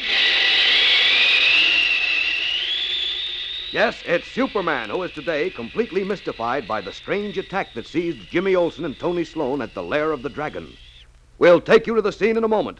But right now, here's Dan McCullough with an important V-Day reminder for you. Say, gang, I guess you're just about as excited as I am today at the good news. It is swell, isn't it? Yes, this is the day that we've all been waiting for and working for. And what a day it'll be when the war in the Pacific is over, too. And you know, you fellas and girls can help make that day come sooner. Sure. Keep right on buying war stamps, lots of them. Keep on collecting every bit of waste paper. Save scrap metal. Keep on doing the splendid work you have been doing right along. Remind your friends and your neighbors that they must continue to save every bit of used fat and turn it in. And you girls can help Mother with the mending, too. It's important to make things over and make them last as long as possible. In fact, there are countless ways in which you can help. And believe me, those boys in Europe really appreciate all that you fellas and girls have done, and the boys in the Pacific are counting on you to go on doing the same thing for them, too. So, gang, the harder we all work, the sooner all our boys will get back home, and then we can really celebrate. And now, the adventures of Superman. Unaware that Jimmy Olsen had been trapped by the Dragon, a mysterious Japanese whom Clark Kent believed was responsible for the disappearance of Tony Sloan, a Daily Planet war correspondent, Kent permitted himself to be captured by a henchman of the Dragon. Taken to a house in San Francisco, Kent found Jimmy and Tony in the custody of the hooded Jap, who told the 3 Planet reporters that they were about to die in the same strange way in which the Nips planned to eliminate our armed forces. Left in a locked room with Kent, Tony and Jimmy suddenly declared that the flowers in the wallpaper were leaping out at them. And a moment later, they lost consciousness. As we continue now, Kent, puzzled and alarmed, has resumed his true identity of Superman. Listen. Can't understand it. Something strange in this room, and I don't know what it is. I've got to get Jim and Tony out of here in a hurry. Up with them. There we are. Now, out through that boarded window. Away! Wow, what a time capsule. Can you imagine? This was right after Germany surrendered. This was VE Day. This was May the 8th, 1945? This is it. That's it. And already you were right up to date. It didn't take 3 days to adapt, and they were concentrating now on our boys in the Pacific. The boys in Europe appreciated everything, the boys in the Pacific. And you notice how unselfconsciously he used the word Jap. Remember what happened when Spiro Agnew used that word during the campaign? Times have changed. Holy Now, they used another word that I bet you slipped by. The word Jap stung everybody. Right. But the word nip, I'll bet you missed everybody under 38, because nobody remembers that nip was a polite or a slightly softer form of the expletive Jap in that era of our history. That's right. Wow. We had that in there. Yeah. I feel like I was born 30 years too late. Now, you mean that was live? There were people on one microphone was the man saying, collect your fat and help the boys in the Pacific. That's like right. you helped the boys That's in right. Europe. And then on another phone, on another microphone, Clark Kent. No. We had the 44Bs, the old RCA microphones, and they'd work on both sides of it. There'd be 2 or 3 people on each side of it. There was Superman, Bud Collyer. There was Superman. That was Bud Collyer? That was Bud Collyer. That was Superman? And the announcer was Dan McCullough. The narrator was Jackson Beck. Jimmy was Jackie Kelk. Joan Alexander was the girl. Lois Lane. That's right, Miss Lane. Mm-hmm. And I think Whitehead was the old fellow, wasn't he? Now, look, if you can hear Jack Keane through that glass, something's wrong. You're not supposed to. Noah? Oh, Noah. That's right, Noah. That's his name. They look awfully composed in the control room. Could it be that they have another one already queued up? I hope so. No? They will. Okay, getting one up. Skip to the rescue. Why don't you get the band remote one, the blue label one? That's right. That's it. Yeah. Yeah. Music from that era. The man with the knuckles. I can't tell you how glamorous it was to sit 500 miles south of New York City and hear big bands. And what we liked was not just the music, but that this was coming live at that very instant from New York City. I mean, we'd been good boys, but what had we done good enough to deserve music live from New York City? It was heady. That was all you did get. You couldn't get anything else. The thing that most people miss today, Barry, or that they never knew about so that they don't miss it, was the glamour of radio in those days. You have no idea what it was like. Is it true people came to radio broadcasts in tuxedos? I used to do sound effects in tuxedos. Cut it Really? out! No, that's Walter! You don't mean it! Absolutely true. I can tell you the shows that I worked with Edward G. Robinson on Big Town, and we used to wear a tuxedo for that. For Seal Test show, which was a big musical show, I wore a tuxedo for that. I wore a tuxedo for a time there we wore tuxedos for most evening shows. Forgive me while I put my shoes back on out of reverence. I mean, out of sheer reverence. Everybody wore tuxedos. Barry, if you could have, I don't know whether you ever hit New York in those days, back in the 30s and early 40s. No. You have no idea of the glamour, and I hate to mention a rival station on this microphone, but NBC was in those days. When you're as big as WOR, you don't have rival stations. You have sister stations. No, it's sister stations then. You have no idea what it was like. The luxury that was up there. That, well, for example, there was when you would come up to the second floor of NBC, there was this sumptuous lobby, and in front of you would be this long desk with two beautiful girls, one on each end, and of course they were the host. They were there for information. In back of them was this huge glass wall, and in back of that you could walk around this glass wall and then go up this huge stairway to the third floor. And the third floor of NBC was the meeting place for everybody in radio. If you sat on the third floor of NBC, you would have seen everybody that was connected in show business sometime during that day pass down that floor. Because there were seats, great big seats, all around the stairwell coming from the second floor. And big upholstered chairs, and everybody sat there during the day. Our historian, Herb Squire, is just back from the control room with word on what's coming next. Okay, I thought I'd bring up an example of a live band remote. Now, Mack, you've been on a few remotes, right, in your day? Mm-hmm. What sort of procedure was used in setting up a remote? Was it very elaborate or what? Well, NBC and CBS, ABC was sort of elaborate, but OR, I would say no. Really? That's right. They'd send out one engineer and one announcer, and that did it. The other stations, they'd have producers, they'd have setup men, they'd have everything you could think of. And Guy Lombardo says the only time he sounded good was when he was on OR. Well, I'll tell you something very funny. I was here as an engineer. I don't think I was here a month. When I came in one night, and they called me up to Master Control, and they informed me that I was to do a remote. Well, I had never done a remote in my life. I had never seen how a remote was done. And they sent me up to that jazz place that was up on Broadway that you had to go downstairs for, which was very popular at that time. What was the name of it? I've forgotten. So after they told me that where I was to go, I came down and I spoke to Al Nielsen, who was usually doing remotes, and I said, Al, what do I do? So he drew a map on a piece of paper for me, told me where I would find the equipment, where the various outlets were. So I start out, just as I am now, without a thing in my hands, and I go up there. And I arrive at this place, and the place is jammed. As I say, there was a stairway going down. Wasn't the Latin Quarter? No, not the Latin Quarter. It was a very popular jazz club at that time. And Birdland. Good for you, Bob. Right. Bob Skidmore to the rescue. Birdland. So, Count Basie was playing there with several other orchestras. So I go up there without a thing in my hands, and I walk into this place. First, after I fought my way through the crowd, it's pitch black with just a little bit of a light over the orchestra. So I fought my way through the crowd, and I arrived at the cabinet where the equipment was. Everybody was crowded around it with their knees pressed against it with their drinks up on my cabinet.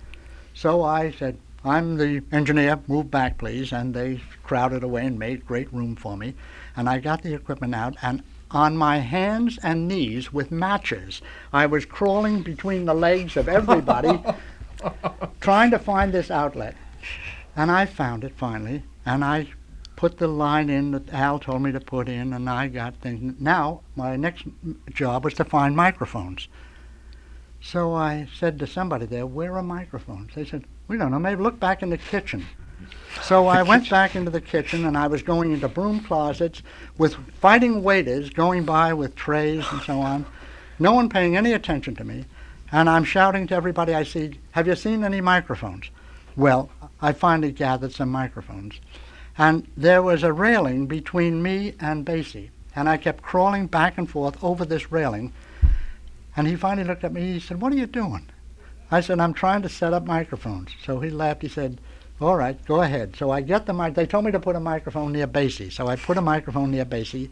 And then I got the microphone set where Al had pointed them out to me. And I finally cranked up the gear and found out that I was getting some contact, much to my relief. And we got started. Bill Maher was the announcer on the thing. So. Who was on this end? Al. Al was on this end. So that is, he was the engineer. So we start off, and first of all, they want to know, did I want time checks? Well, they could have given me any kind of, I couldn't see my watch to begin with. And I kept saying, okay. So finally they said, go ahead, and I gave the cue to Bill, and he started off, and we got on the air. And this thing went along, and the first part of the show was over. Now, the next band comes on, and everybody grabs a mic and sticks it in front of wherever they want to. Well, I had no idea where the mic was. I just opened things and just sat there. Oh, no. And I said to Al Nielsen, I said, how is it? He said, well, I'll tell you one thing, it's loud. So anyway, this one orchestra, I can't think of the name of it. I'm just showing you how much this thing means to some orchestras. So we get this thing finished that particular night, and I come back the next week. Now I'm a little bit more sure of myself. When I come back the next week, this particular band leader comes up to me and he said, I heard that recording of of the show last week. And I said, yeah. He said, how long have you been in this business? So I told him I'd been in 1933. He slaps me on the shoulder and says, it shows, doesn't it? You take a man with experience, it shows. I heard that it was the greatest thing I ever heard.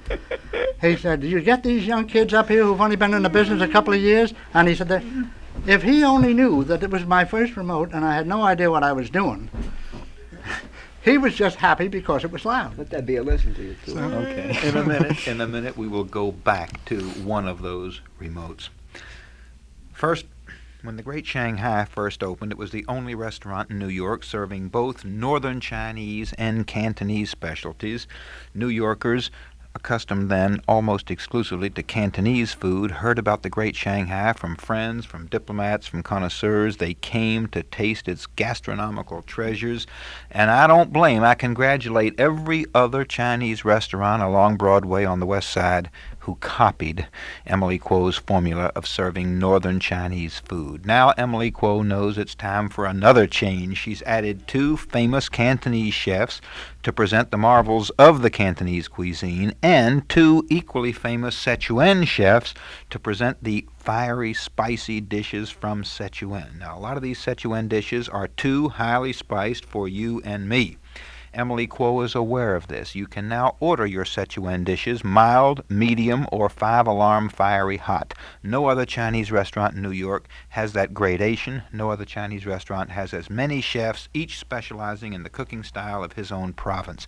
Prices are moderate. The Great Shanghai, every Sunday beginning at 11 a.m., has a fabulous brunch, all you can eat for just $2.50, children under 4 feet tall, half price. The Great Shanghai is at Broadway and 103rd. There's an IRT station right there. Broadway at 103rd, that's the Great Shanghai, Broadway at 103rd Street. Let's go to Broadway, and I mean the Broadway stage, to live another summer.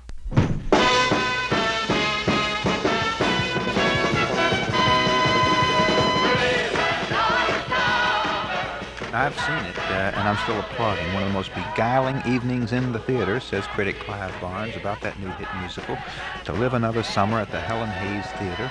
It's probably the best-looking young cast on Broadway. Jonathan Carman's staging and choreography is bright, energetic, the music spirited, unaffectedly touching, and honest. Two outstanding performances are credited to Rivka Raz, the My Fair Lady of Israel, and Arik Lavi, who critics embraced as comparable to Topol. The music from the show has been recorded by Buddha Records, and as Douglas Watt of the Daily News said, To Live Another Summer is a cheerful entertainment. The rock interludes are delightful, singers and dancers are young, good-looking, exuberant. It's time for singing and dancing at the Helen Hayes Theater, 46th Street, just west of Broadway. I've quoted other critics. I'm not a critic, but you don't have to be a critic to love that particular show anyhow. To Live Another Summer, now raging at the Helen Hayes Theater. The Hotel Picadilly in Midtown Manhattan, which also belongs to broadcasting history and broadcasting present and Broadway history. You meet a lot of celebrities there, but don't worry about that at the Hotel Picadilly. They won't bother you if you don't bother them. The Hotel Picadilly is on West 45th Street, just a few steps west of Times Square, in the geometric center of the theater district. I am really reaching over heads now into the states of Indiana, Virginia, Vermont, and clear across the ocean right now, because most people in New York City don't have to stay at the Hotel Picadilly unless you're real tired out and you want a nice room before you go back to the office the next day, in case somebody's marooned in Manhattan for some reason. May I try to guide you instinctively toward the Hotel Picadilly? Why spend all the extra money you're going to have to spend 10 blocks out of the way in a hotel which is supposed to have prestige and luxury? You go to the Hotel Picadilly. You don't have to sleep through prestige at those prices. The Hotel Picadilly lets you live centrally, excellently, and breathtakingly less expensively. The Hotel Picadilly is a few steps west of Times Square on West 45th Street. Their telephone number, circle 66600, circle 66600 in New York City. I'm Barry Farber, having literally the time of my life and the broadcast of my life. How many times have I wish I had $1 right now for every time I've asked Mack Bernoit and Walt McDonough over the years, can't we do a broadcast together? You must have a lot of great stories. They're here now. Walt McDonough, who's been with WOR since 1933, and Mack Bernoit, no, you've been in broadcasting since 1933, and Mack Bernoit, who's been with WOR since 1941. They've retired from WOR. They are my guests. My brother historian, and ongoing, presently, engaged engineer at WOR, Herb Squire, who abandoned his plans for the evening, including a lot of necessary sleep, just to help me marshal a few sound effects, including the... Wait, is there going to be an announcer on this, or are we just going to go yes, right to... this is going to be complete. Okay, good. A good thing you told me, because I was going to imitate one. Let's go to the real thing. Mutual is still entertaining at Luncheon with Lopez.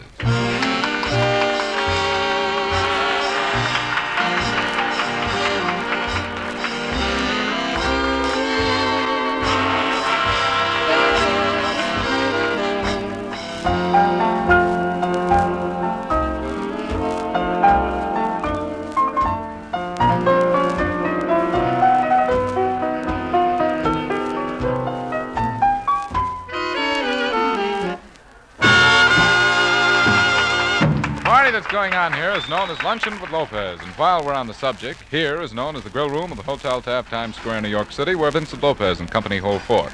And company includes Jerry Larson and Bruce Hayes, known as the Voices, Pinky Savitt, known as the Trumpet, and the Lopez Orchestra, known as the Lopez Orchestra. Very well said and very well put, Dick Willard. Thank you very much. We've dedicated the show today to the Atlantic Overseas Air Service Command, Port of Newark, New Jersey. And our first number, supposedly first time on the air, from the pen of my good friend Little Jack Little, I Hope to Die, will be sung by the boy who sings from his heart. Oh, you mean that Hayes guy? Yeah, Bruce Hayes. Come on, stagger over here, Hayes. Let's see what you can do with this.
dip for a station break right now and wait for the vocal. I promised the boys in the control room and around the broadcast table that I'd wait for the vocal. WOR 710, New York, and back now to what year? What year is it? 1945. Let's go. Vincent Lopez.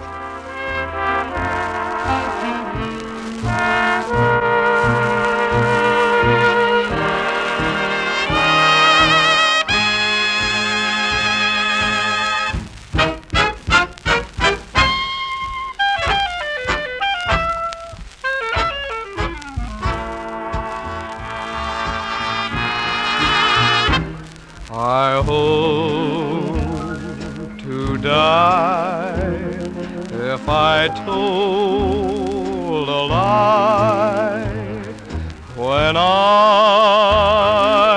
said I love you. I promise you every word is true. I did not warn Dick Willard that this was going to be on the air. Now, can you imagine the following scene? Dick Willard is sitting up in bed reading science fiction about the deja vu, about time capsuling and a quantum leapfrogging through the dimensions, and he puts the book down and dozes off, and he has a hard time sleeping, so he turns on the radio, which better had be tuned to WOR, and hears himself right there, never knowing, never suspecting. That was 1945. And he had hair in those days. Yeah. Didn't we all? And so, let me warn you, for our finale, I'm going to ask you for as many unforgettable moments on the air as you each have. Now, as far as shows and so yeah, on? just unforgettable moments throughout your broadcast career. It's the kind of question which sounds more dramatic in ambush, but I've been asked those kind of questions myself, and you need time to think if you're going to give an honest answer about it. Just be thinking right now between now and the end about some of the unforgettable moments.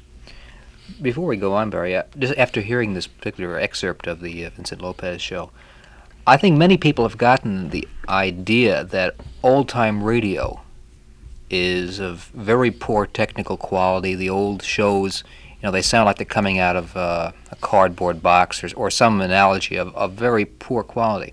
Now, except for the scratches on this particular transcription, played back on a good hi-fi system, the fidelity is astounding. I think technical quality, as far as broadcasting in, say, the late 1930s on, is as good or better than some of the air work today.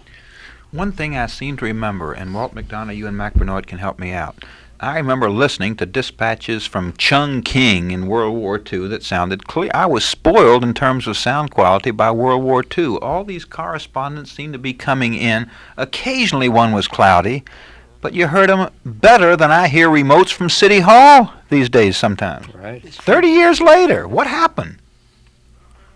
I don't know. Automation. Do I misremember the old, or do I? Well, no, the old. If you go back, I don't happen to have a news tape here, but I have heard the discs and so forth, and the quality was there. Mm-hmm. I think it's a matter of fact that shortwave radio was used primarily, whereas transoceanic telephone communication was not as developed as it is today, as far as being able to call somebody up in London and get an instant report.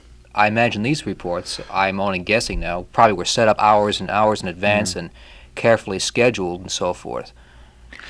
At the party that we gave for Walt in the penthouse of the Hotel Picadilly, there was a lot of laughter when somebody said, "Walt, when you get on the show, don't forget to tell them about the NBC story." Oh, yeah. Those who know Walt better, they don't love him more, but those who know Walt better than I had a big laugh over that. I said, "What's the NBC story?" And there was another round of laughter, and they said, "You'll find out on the air if you dare ask." I'm daring to ask, Walter, what was the NBC story? Well, one of the stories I can tell about the NBC story, or one of the NBC stories that I can tell without being cut off the air with the 7-second delay. Come on. Wait a minute. I symbolically demand that the 7-second delay be canceled as of right this, and I will not broadcast until the 7-second delay for this broadcast is canceled. Do you think that Walt McDonough and Mack Bernoit are going to cause those problems by teenagers not knowing what language not to use? Well, no, there's no bad language in this. This was a funny incident that happened. I mentioned before about the tours that went around NBC, and the setup was that the tour would arrive in from the 4th floor, and the studios were on the 3rd, and there was a big observation room up there that they could look down into the studio. This particular day, a group of girls came into the studio for what the NBC used to have a talent bureau, that they sort of acted like agents. That is, the talent bureau would book these people on ships that might be going to Europe or various nightclubs. And these girls came in, and they were all dressed in sailor costume. There were about 5 or 6 of them.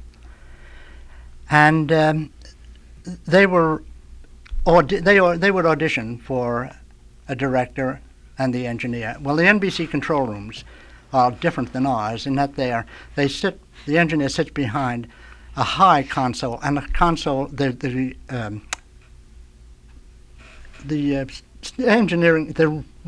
control room is raised. It's not like, ours is raised also here, but theirs is raised quite high, and then, as I say, this big console.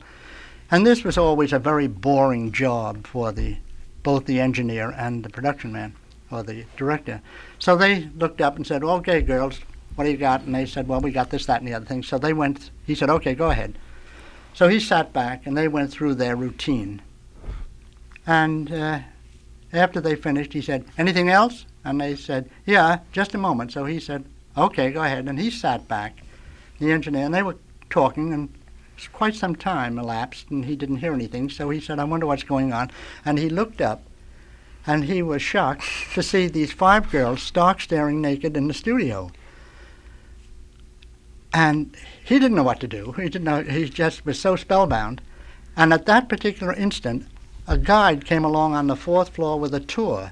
Well, he opens the door and he says, "Go in." And of course, he never looks in the studio. He just herds them in like this. And after they all get into the room up there, the observation room, he turns and he sees this group of nudity down there in the studio, and he almost had apoplexy, but he at least had the presence of mind to say to the tour, "Well, you can't say that NBC doesn't give you your money's worth." Is that what they used to call the Blue Network? It was that particular afternoon. If any more nuggets from the past are forthcoming, just sum for me so we can get right to them. Gentlemen, what happened when tape came along? I can't imagine broadcasting without tape recording, when you can go to a theater and interview a chief of state and come back and have it on the air an hour later. Well, first of all, we got a little bit more used to tape because the first thing that came along was disc. And they started to record on disc. Now, for example, as I mentioned before about the repeat shows, all shows that I mentioned that I did up in the early days were repeated live. Now then, later on, when disc came along, they used to record the first show and then play it back on disc for the repeat show. There is a word, I hope everybody understands the implication of it, to edit. You can edit a tape. You can cut out a cuss word. You can cut out bad usage. I've been known to ask an engineer to cut out something that I said or said wrong or fumbled over in my. It happened once or twice. Certainly. Yeah. With discs, you can't edit. You can't take a razor. Yes, you edited with disc? Yes. Well, I can tell you a thing what happened on a disc with me, Barry. I was doing sound effects on Boston Blackie one night, and if you remember, it was Dick Colmar and Leslie Woods were the principals on the show. And I was doing a show that really required at least 2 sound men, if not 3. But in those days, the producers used to have to pay for a sound man. They would pay so much an hour for the use of a sound man. And a lot of these producers would like to run their show as economically as they possibly could. In those days, too? Oh, yes. So this particular show didn't want to pay for another soundman, and they gave me the entire show to do. And I'm telling you, I had so much to do that I couldn't even have time to take a breath. So just to describe this particular scene that I'm speaking of, there was a chase in which Boston Blackie was chasing the criminal. They were chasing in the cars, and we had to get the effect of the criminal's car in the distance and Boston Blackie's car as they were chasing him. And, of course, there was a lot of squealing and so on and so forth as they chased. And then finally, the criminal's car goes into a skid and crashes. And the girl, Leslie Wood, screams, and, of course, then their car pulls up, and they jump out, car door slams, and so on and so forth. Well, we were having a great deal of difficulty getting the level on the crash. So the level means the effect the loudness of the sound. That's right. And we couldn't seem to get it right because it was either either too much presence or it was too far off. So finally we set a level. Now in those days we used to use turntables with what they call spotters on them, that you could set your arm at a certain spot, and then just by pressing a button, that arm would drop on this particular sound effects record at exactly where you wanted it to find. Oh, no. How could they do it? I can see where they could pick the right groove, but how could they pick the right part of the 360 degrees of the right groove? Could. Yes, they could. Of course, 78 the sound effects were 78, so it made it easier as far as number of revolutions per minute, though. So it would do it. Well, as I say, I had so much to do, and there was so much around me. There was gravel, there was car doors, and so on and so forth.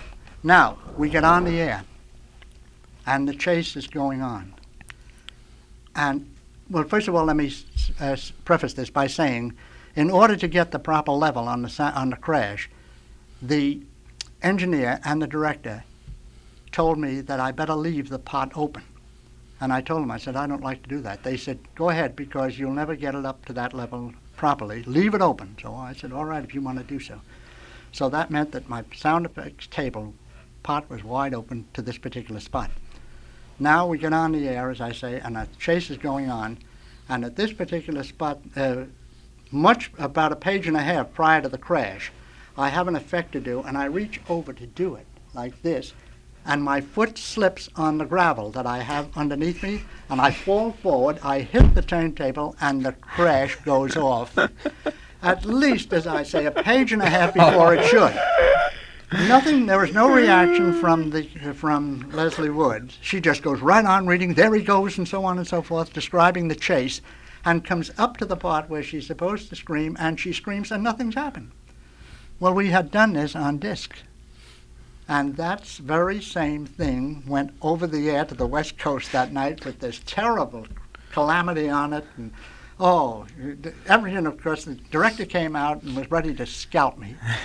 And I said, well, I couldn't help it. And fortunately for me, Hank Sylvain was the organist, and he was sitting right close to me, and he saw what happened. And he told her, he said, it wasn't his fault, he slipped. But it was a disaster. Everybody who I met the next day said, what in the world happened on that show? I said, well, an accident happened. And they said, yeah, but the accident happened a page and a half before it should have. So, how does that affect the continuity of a show, though? If the actors keep on going? Well, she kept on going, whereas she should have jumped to the cue. Uh-huh. That's what she should Well, have. let me tell one now about Superman. And with a certain engineer we have with us, in fact, he's with us tonight. We're right in this studio.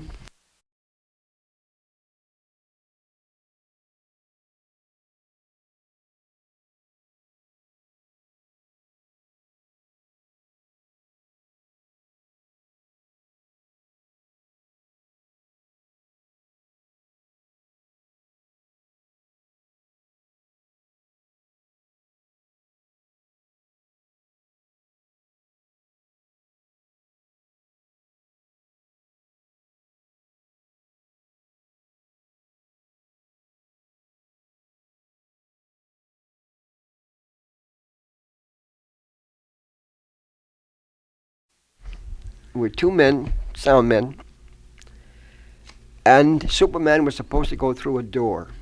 And in those days, when they went through a door, they stepped on a peach basket and made a crushed peach basket. Remember that? Mm-hmm. Very well.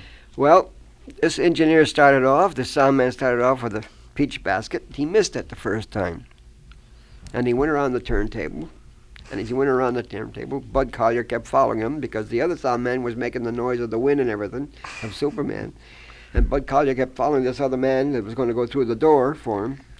And he did it twice. And he missed it twice. And finally, the last time, he made it. And Bud was right with him. And that's how we went right along with the script. In a minute, I want to find out what happened when something called television entered the scene. First, maybe you can't tell everything about a restaurant from the menu, but you can tell something about the restaurateur from the menu, and I want to read one little quote from the menu of Proof of the Pudding. This is the one quote that the founder of Proof of the Pudding, Frank Valenza, chose to express what he wants to accomplish. Listen to this quote. "Nothing infuriates me more than a waiter who, when asked about the ingredients in a particular dish on the menu, says, 'It's good, you'll like it.' On the contrary, I know at once that I will detest it, as I've already begun to detest him. I don't think a waiter has to be a culinarian, but he should know what was cooked in the restaurant's kitchen that day and have at least a vague idea of how it was prepared. If the ultimate proof of the pudding is in the eating, the customer has to be sold enough to make the test." If you'd like to see how that quote comes to life inside Proof of the Pudding, get to Proof of the Pudding at 1165 First Avenue. That's 1165 First Avenue near 64th Street. For reservations, call 421-5440. I'm Barry Farber. The voices on this broadcast right now are the voices who have turned the voices of America on and off for 20, 30, and more years on American radio. Walt McDonough and Mack Bernoit, two WOR engineers whose broadcast experience goes back to 1933 and 1945. No, 1941. What are the news events that interrupted you that you most remember? Let's see. Mack, you started here the year of Pearl Harbor. Mm-hmm. Do you remember when our broadcast activities on WOR were interrupted by the news that the Japanese had bombed Pearl Harbor? No, I wasn't here. I remember that day very well. I wasn't Very here well. yet. But I hate to tell you what I was doing at the time. The news came over. I was working at Columbia at the time, and we were playing gin rummy in the sound effects room, about 6 of us, and listening to the championship football game, pro game that was on at that particular time. And suddenly this announcement came over. We interrupt this program to tell you that the Japs have bombed Pearl Harbor. Truthfully, now, I hate to say this, but none of us had the slightest idea in the world where Pearl Harbor was, and we were highly incensed to think that they interrupted our football game with this announcement. And so we finally they came back on with the football game, and we continued our play. And about 2 or 3 minutes later, one of the announcers came dashing in, and he said, "Hey, did you hear what happened about the bombing in Pearl Harbor?" And we said, "Yeah, we heard it." And we kept on with our game. And he said, "Well, what's the matter with you guys?" So one of the fellows said, "Well, where's Pearl Harbor?" And of course, when he said the Hawaiian Islands, then of course we immediately lost all interest in our game, and we were then quite concerned. Do you remember the death of Franklin Delano Roosevelt? Oh, very, very well. I can tell you exactly what I was doing. I was doing a show with Harry Wismer at about 5 o'clock. I can tell you who put it on too, on the air. I did. And the announcement came over that Roosevelt was dead, and there was just, everybody was stunned at the announcement. I was getting ready to go home, have my coat on, and the head of the news department, Dave Driscoll, come running out. He says, get control right away." He says, "I have something to say." So we took it away from the show that he was doing with Wismer. I gave him the microphone, and he came out. I think we were about the first ones on the air with So on WOR on April the 12th, 1945, you, Mack Bernoit, took control away from Walt McDonough. Mm-hmm. Less than 1 month later, you had VE Day. Germany surrendered. Does that ring a bell? I can't remember what I was doing then. I remember the day very well, but I can't recall what I was doing at that particular. I don't think I was doing anything that was very important or memorable. Now we have to wait a few months until the next obvious memory, and that's victory over Japan. Was WOR where it is now? Was it that close to Times Square? Sure. It's always been here. Was there a big eruption on Times Square when Germany surrendered? Yeah. There was. Mm-hmm. Not as big as when Japan surrendered in August. I don't know. I would say it's about the same. Mm-hmm. Do you remember where you were VJ Day? August 1945. Yeah, I was doing Superman. We were all doing Superman then. You know, isn't it funny? Here we've talked about Pearl Harbor 1941, Death of Roosevelt 45, VE Day 45, VJ Day 45. The next comparable event would have to be November the 22nd, 1963, when John F. Kennedy was assassinated. And I was doing Arlene Francis when Lester Smith cut in. Were you? Mm. I remember my wife called me from her beauty parlor. I was downstairs. I hadn't heard a thing. The monitor was off. And she said, Barry, a woman just came into the beauty parlor crying, saying Kennedy's been shot. I said, hold the line. And I ran over, and as I ran to the monitor, I looked at the clock, and it was Arlene Francis time. That's right, yeah. And I turned on, and instead of hearing Arlene Francis, I heard Lester Smith. Well, That's I right. didn't have to listen to one word Lester Smith said. I ran right back to the phone. I said, it's true. I'll call you back. I was home at the time when that happened, and my Alva called me, and I didn't even have the radio on. She called me. She said, did you hear the news? And I said, what news? And she told me. Of course, then I immediately turned on the radio. And then I drove into the city that particular afternoon, and I listened to the broadcast all the way home, all the way in while I was coming from home. What happened when television came? Not as dramatic as the assassination of President Kennedy or VJ Day, but it must have had its impact on everybody. Well, television was like tape. They were afraid of it. I'll show you something on television, Barry. Walter fishing for a document, not the Yeah, Pentagon Walter Papers. has a good one on TV. Television's first year? Is that what that says? Yeah. That's right. Television's first year? I was one of the first people to have, one of the first television owners. Wait, this letter has got to be false. Listen to this. May I read it? May I read his letter? Yeah, sure. Dear Mr. McDonough, this is to Walt McDonough. There's something nice about reminiscing. It makes you feel warm and good to be able to say, do you remember when? In this case, it's do you remember some of those programs we saw during the first year we had our television receiver? It occurred to us that you might like some record of just what you did see, hence the enclosed. You were so helpful, too, about sending in your weekly reports that it seemed only fair we should send you a first annual report. Here it is, and someday it will be historic evidence of your having been a television pioneer. Sincerely, Alfred H. Morton, Vice President in charge of Television, National Broadcasting Company. But the date is November 20th, 1940. That's right. In 1940, I had my television was already old enough for him to send you a souvenir of the first year. I had my first television set in 1938. And this was our first program. This is where we used to receive our programs, Barry. 160 Cabrini Boulevard. I lived up there. That was Castle Village, and this is where we used to receive them every week through the mail. And this was the card they were referring to. Video. They even used the word video then. In 1941, I thought video was something invented by Steve Allen. Video. This is July the 5th, 1941, and it says video frequencies 51-25 MC. What's a megacycle? Yeah. Monday, June 30th, amateur boxing at Jamaica Arena. Just let me read what else was on television in 1941. Baseball, Lowell Thomas, culmination of USO. This was before we entered World War I. Forgive me, World War II. World War II. Not quite that old. Look, don't laugh. In 1918, color television was first demonstrated in Great Britain. If you don't believe it, I'll bring Ivan Sanderson back. That's true. Mr. Thomas E. Dewey, Mrs. Winthrop W. Aldrich, Mr. Walter Hoving, Lieutenant General Hugh Drum, Admiral Adolphus Andrews, Mrs. Ogden L. Mills. That's from the USO drive before we entered World War II.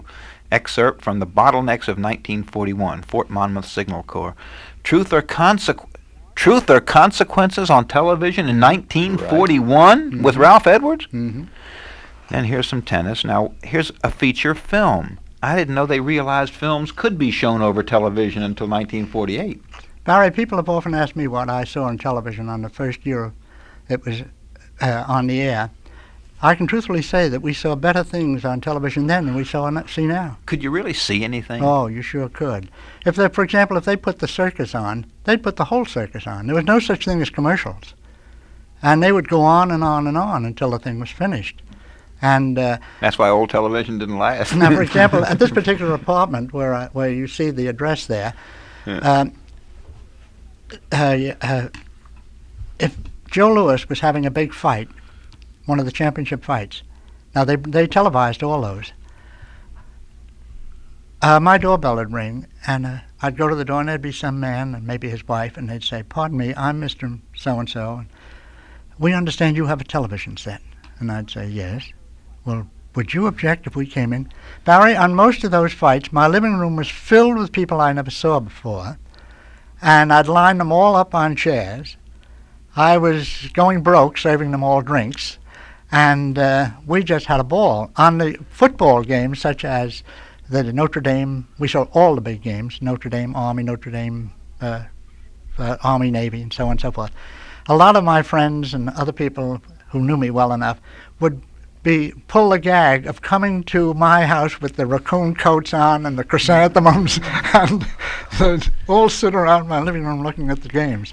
And this was the book that was sent to me. How big was the television screen? I had a 5-inch screen on my first set, and then they raised it to 7. It actually worked? Oh, it sure did work. It worked beautifully. I had an Emerson at the same time. And the beauty of those things in those days, Barry, was that if there was any change made in your set, such as enlarging my set from 5 to 7 or increasing the lineage of the picture, this was all done for nothing. They'd call you up and they'd say, "When would you be ready to let us have your set?" And you'd make a date. They'd come around with a big truck, take your set, bring it back a day or so later with all the improvements put into it. Wouldn't charge you a penny. And if these pictures are taken from the screen, then television has deteriorated since well, believe me, the pictures were just remarkably clear. And another thing, Barry, unbelievable. I just wish the audience could see. And to show you something, and to tell you something else, in those days you couldn't put such a thing as an antenna on the roof or anything like that. These apartments would go out of their minds. Mm-hmm. So what I did, I had one of the engineers at NBC make an antenna for me out of a couple of pieces of cherry wood and curtain rods, and we had this thing hinged so I could fold it up. And any night we'd want to run television, we'd set it up in the living room between a couple of chairs, and the picture would come in beautifully. They didn't have New York area blackout for Joe Louis's fights? Indeed they didn't. How many sets do you think were in the New York area? Well, there weren't many, that I know. There weren't many in the whole country. More than 400, was it? Oh, I don't think there were that at the What beginning, did each set cost? Well, I can surprise you by saying my set, which was a beautiful console set of radio with a speaker in it as big as any broadcast speaker that we have around here, cost me $145. That's all? What? That's all, $145. I thought it was about 580. That's something what like most that. people thought. And I bought mine at a local radio store here in New York. That when I bought my set, I said to the fellow, "You know, what's the matter with them?" He said, "I don't know. People are not buying them. They just haven't any faith in them." And they, as I say, I enjoyed it tremendously for years. Here's another interesting thing, Barry. This was the opening of a show that I did at Columbia when they put up their new transmitter, and that was Gala dedication program inaugurating the new WABC transmitter, October the 18th, 1941. Here was Ripley, Mayor LaGuardia. Is that ABC or CBS? CBS. Kate Smith, Ted Husing, Bob Burns, Orson Wells, Luella Parsons, Andre Castellanets, Ed Archie Gardner, and then Ripley again, Alexander Walcott, David Roth. Yeah.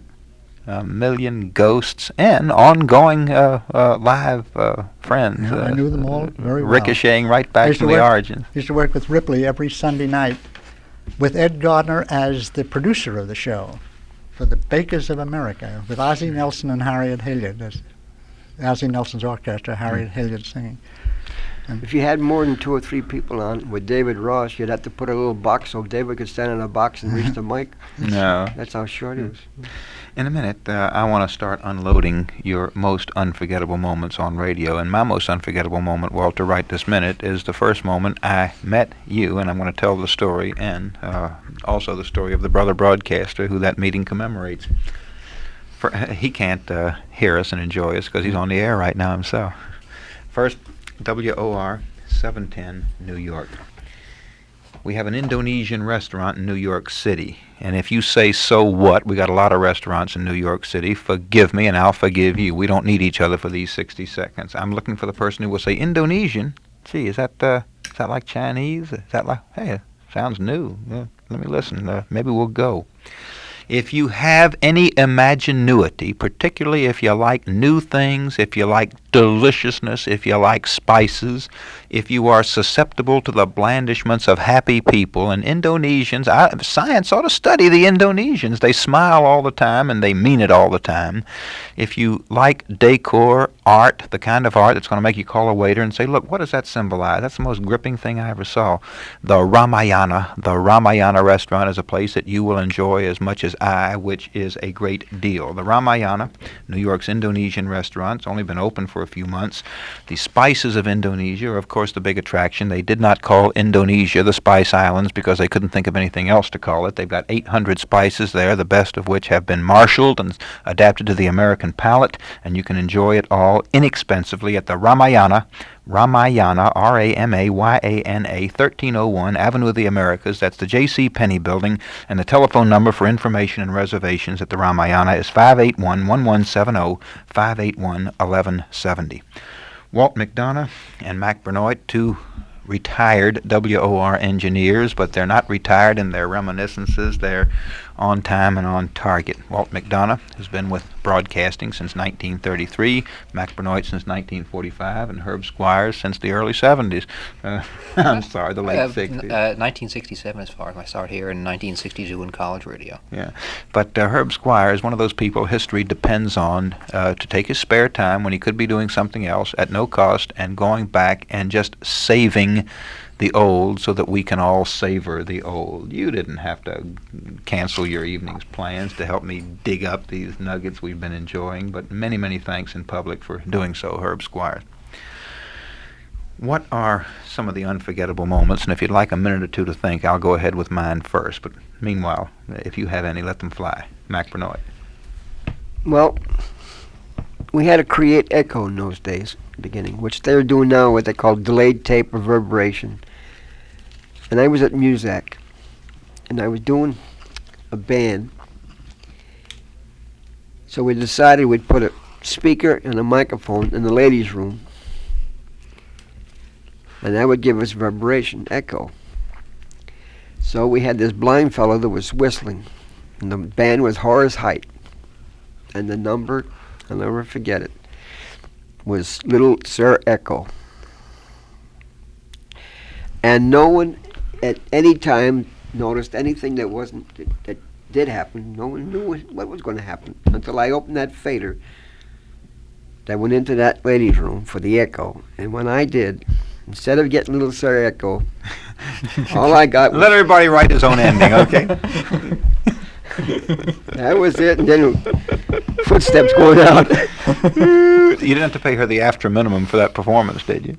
Well, that record never went out, I'll tell you that. Walter, your turn. Well, my most memorable moments, I think, in radio, Barry, are the particular shows that I did. Some of the ones that really, when you mentioned a little while ago, do we ever listen to shows? These particular shows, I think I listened to every word. And these, the most dramatic and thrilling shows I think that I ever worked on were Norman Corwin's series. I did the... do you remember, wait a minute, Odyssey of Runyon Jones. Wait, do you remember On a Note of Triumph? Yes. Did you do that? I sure did you do On a Note of Triumph? Yeah, with that very dramatic thing about the war and so on. They prepared it before Germany surrendered. They played it that night. Now listen, no notes, right? Yeah. So they've given up. They're done in, and the rat is dead in an alley back of the Wilhelmstrasse. Take a bow, G.I., take a bow, little guy. Seems like free men have done it again. Then they had a country and western song in there that went, we're gonna tell the postman next time he comes around that Adolf Hitler's new address is the Berlin burying ground. Round and around Hitler's grave, round and around we go. We gonna lay that fella down so he won't get up no more. And they sang it, and I'm not making up the languages. They sang it in Danish, in Greek, and in Serbo-Croatian. Yeah. Martin Gable did the narration. Yeah. And I did all his shows. I think one of the most thrilling I ever worked on was a dramatic thing called The Odyssey of Runyon Jones.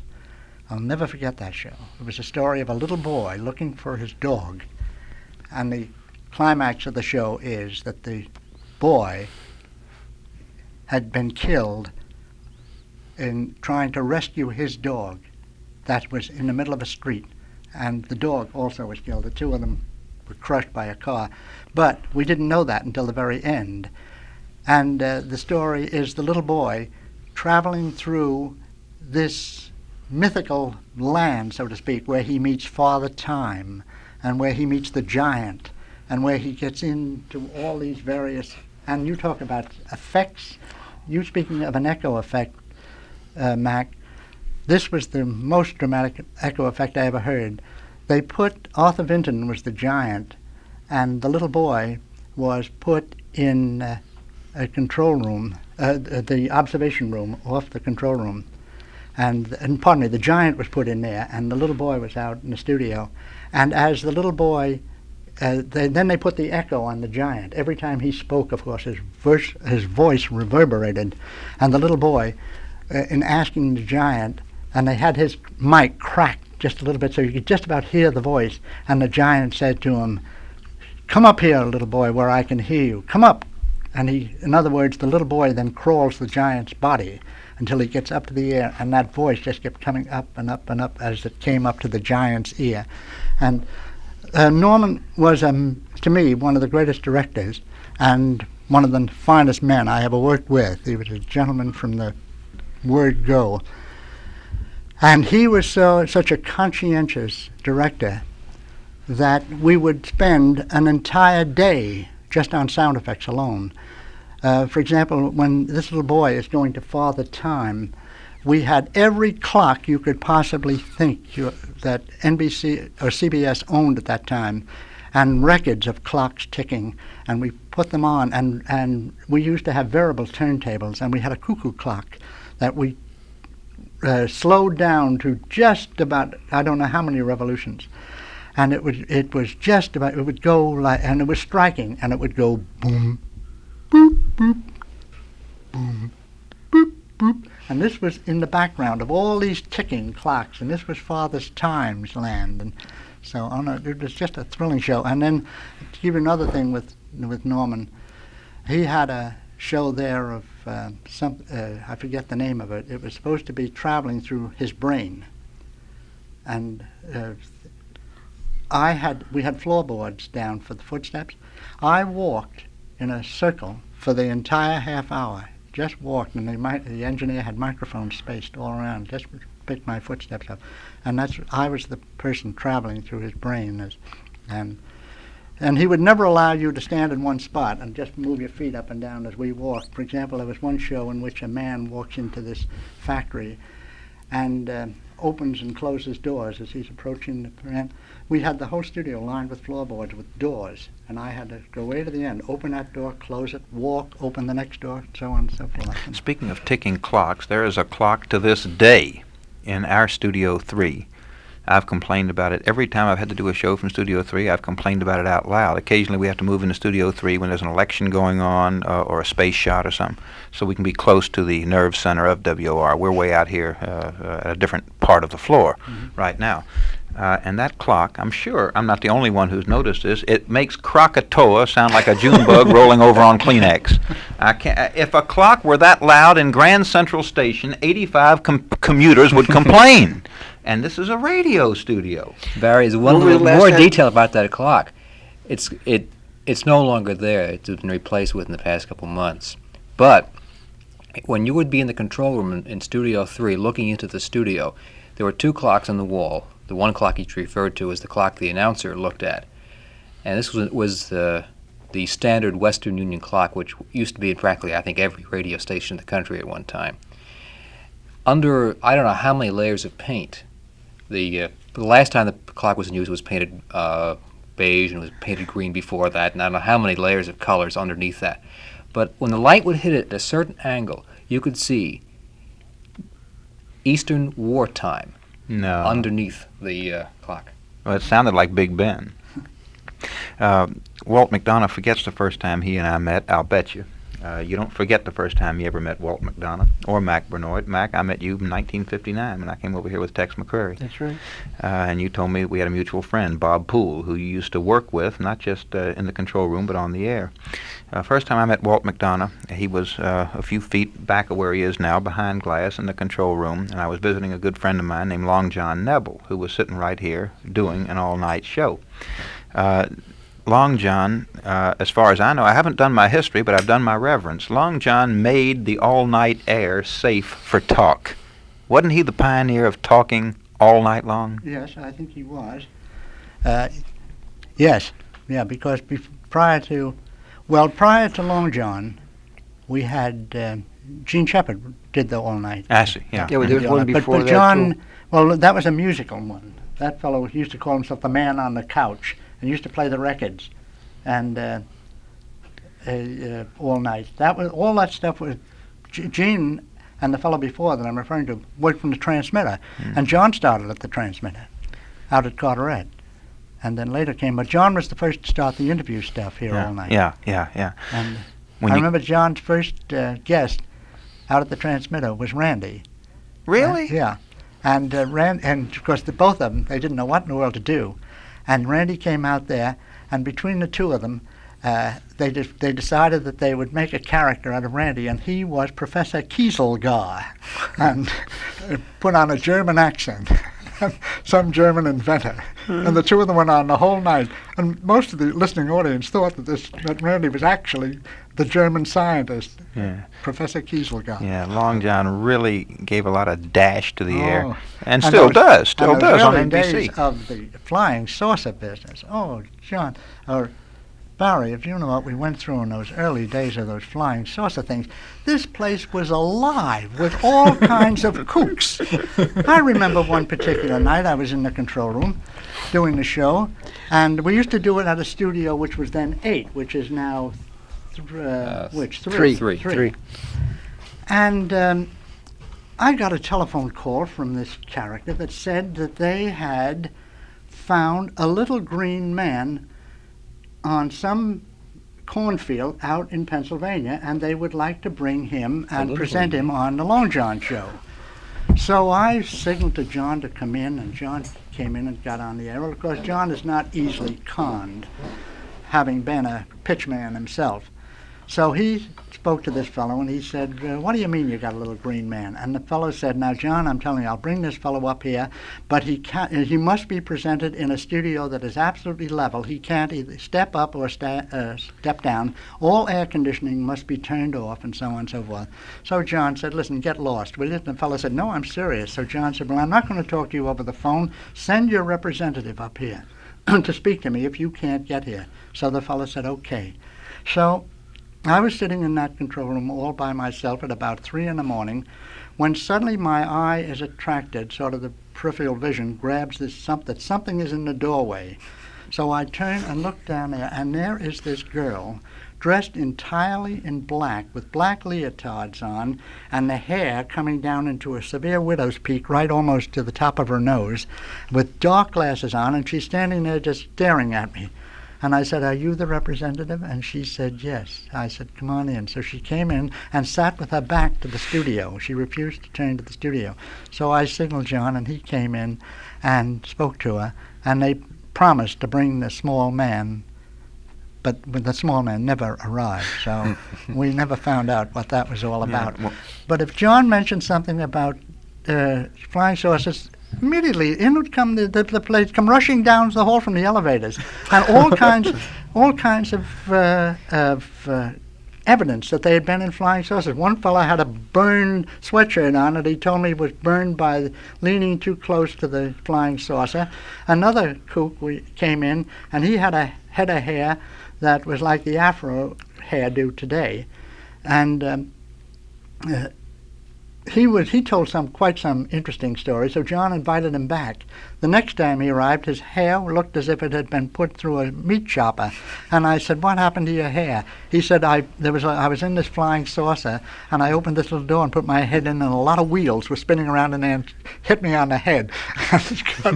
Chopped his hair. Oh, it was those were the days. That's when it was fun, believe me. And hypnotism.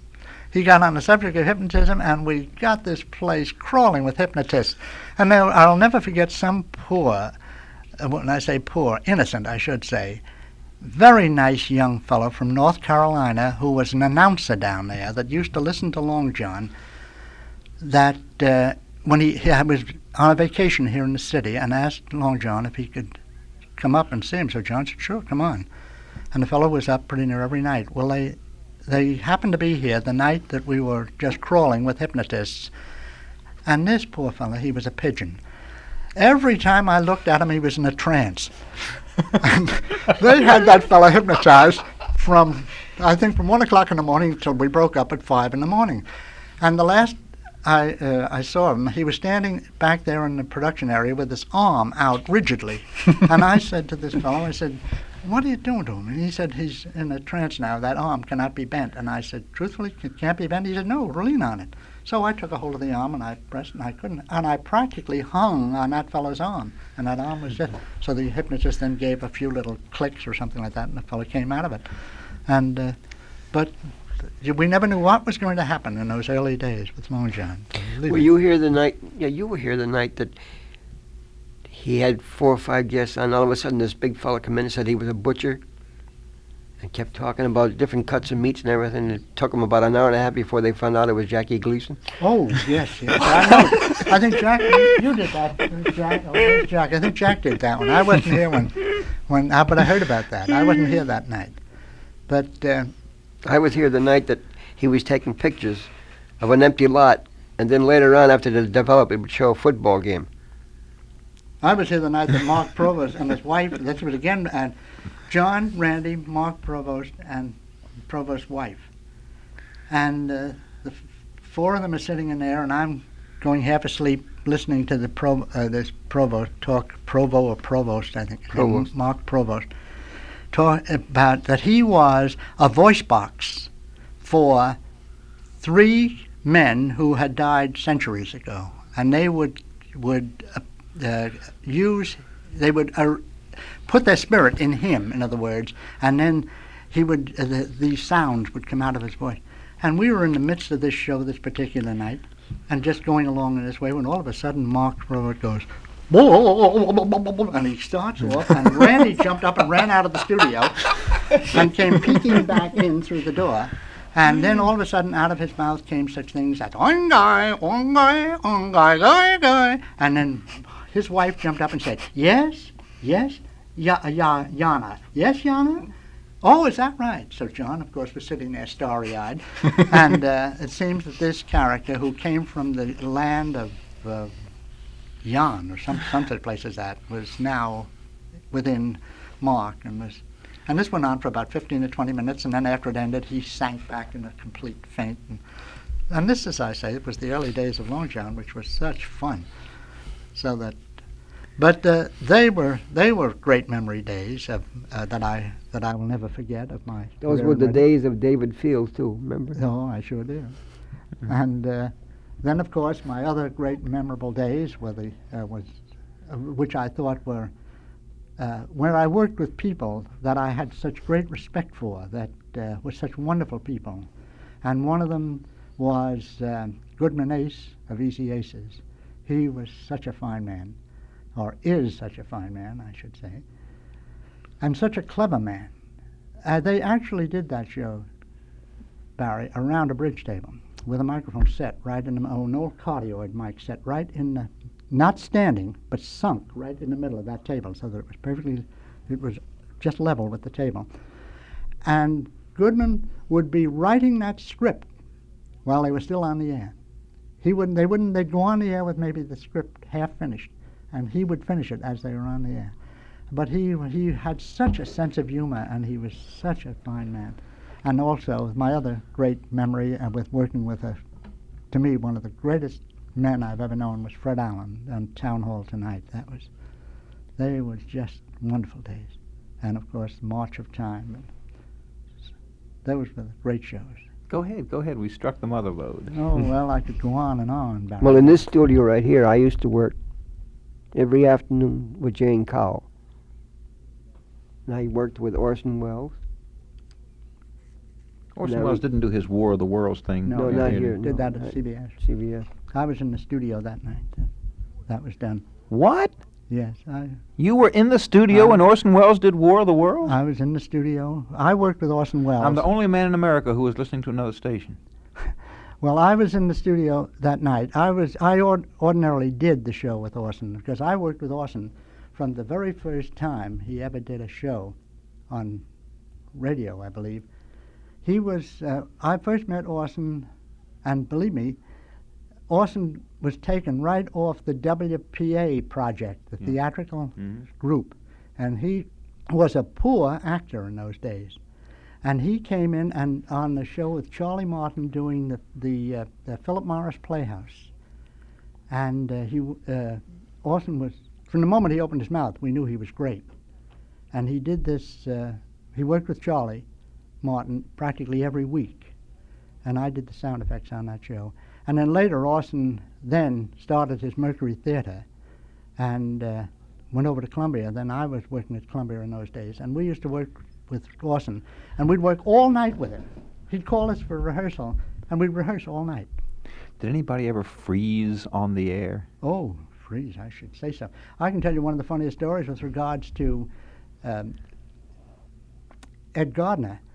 This was on this particular show that I spoke of before with, believe it or not, Ripley and Ozzie Nelson. And Ripley used to bring up the damnedest characters you ever knew in your life. And warming up the air for Long John. The sound effects man is usually the confidant, we'll say, of everybody in actors and actresses. Everybody comes over to the sound effects man and starts to tell them their stories and their troubles and so on. And a lot of these freaks that Ripley used to bring on would sometimes get in arguments and come over to me and asked me to decide which was the winner or whatever they were arguing about. And this particular night, when you say freeze, we had Flagpole Kelly on there. And Flagpole Kelly was a fellow who sat on the top of, I think, the Picadilly Hotel on their flagpole for a week. He was a flagpole sitter. And so we had him in Studio 8H, which was the big studio of NBC. And they, of course, if you've been in that studio, you know how big it is. And they had this pole up on the stage, and they had him propped up, seated up there, and they had a mic running up to him. And, of course, the orchestra was spread all over the stage. And we were doing sound effects over here on the left-hand side of the stage. When suddenly the cue comes up from Ripley for introducing Flagpole Kelly. And Flagpole Kelly freezes. Not a sound at him. And the first thing I know, I hear this scrambling in back of me, and I turn around, and there's Gardner flying along on his hands and knees, and he says, "Give me a mic, give me a mic." And I hand him the sound effects mic, and he crawls to the base of the pole, hidden by the orchestra. And he then impersonates Flagpole Kelly. No. Yeah. And did all the answers for Flagpole Kelly, who just froze up there on the top. Good Lord, if you did that today, they'd throw you in jail and give the key to Ralph Nader. And really, Barry, that was the beginning of Ed Gardner doing Duffy's Tavern, because Ed Gardner, if you remember Duffy's Tavern, yeah. Ed Gardner spoke like that in real life, ordinarily. He was the funniest man I ever worked with in my life. When we used to do that show with Ozzie Nelson and Ripley, we never were on that air unless we weren't something like 6 or 7 minutes over, and there was all kinds of confusion, and it was fun from the time we got into that studio. Did you ever have the kind of memories that feature story writers would like to have? Such as, for instance, drunks in the studio, brawls in the studio with broadcasters with no sense of humor trying to pretend that nothing was wrong? You don't have to mention names. You might have had them at NBC or CBS, but not here. You kidding? Yes, we've had them. And it's... Well, and look, if you're not going to look, now that I've pitched, may I catch? Yeah. Once I booked a man, a national figure. Now, when I say that, people are going to think he's a presidential candidate. Not of that stature, but a man who had a very important government office. Kind of a dull office, but it was a very important office.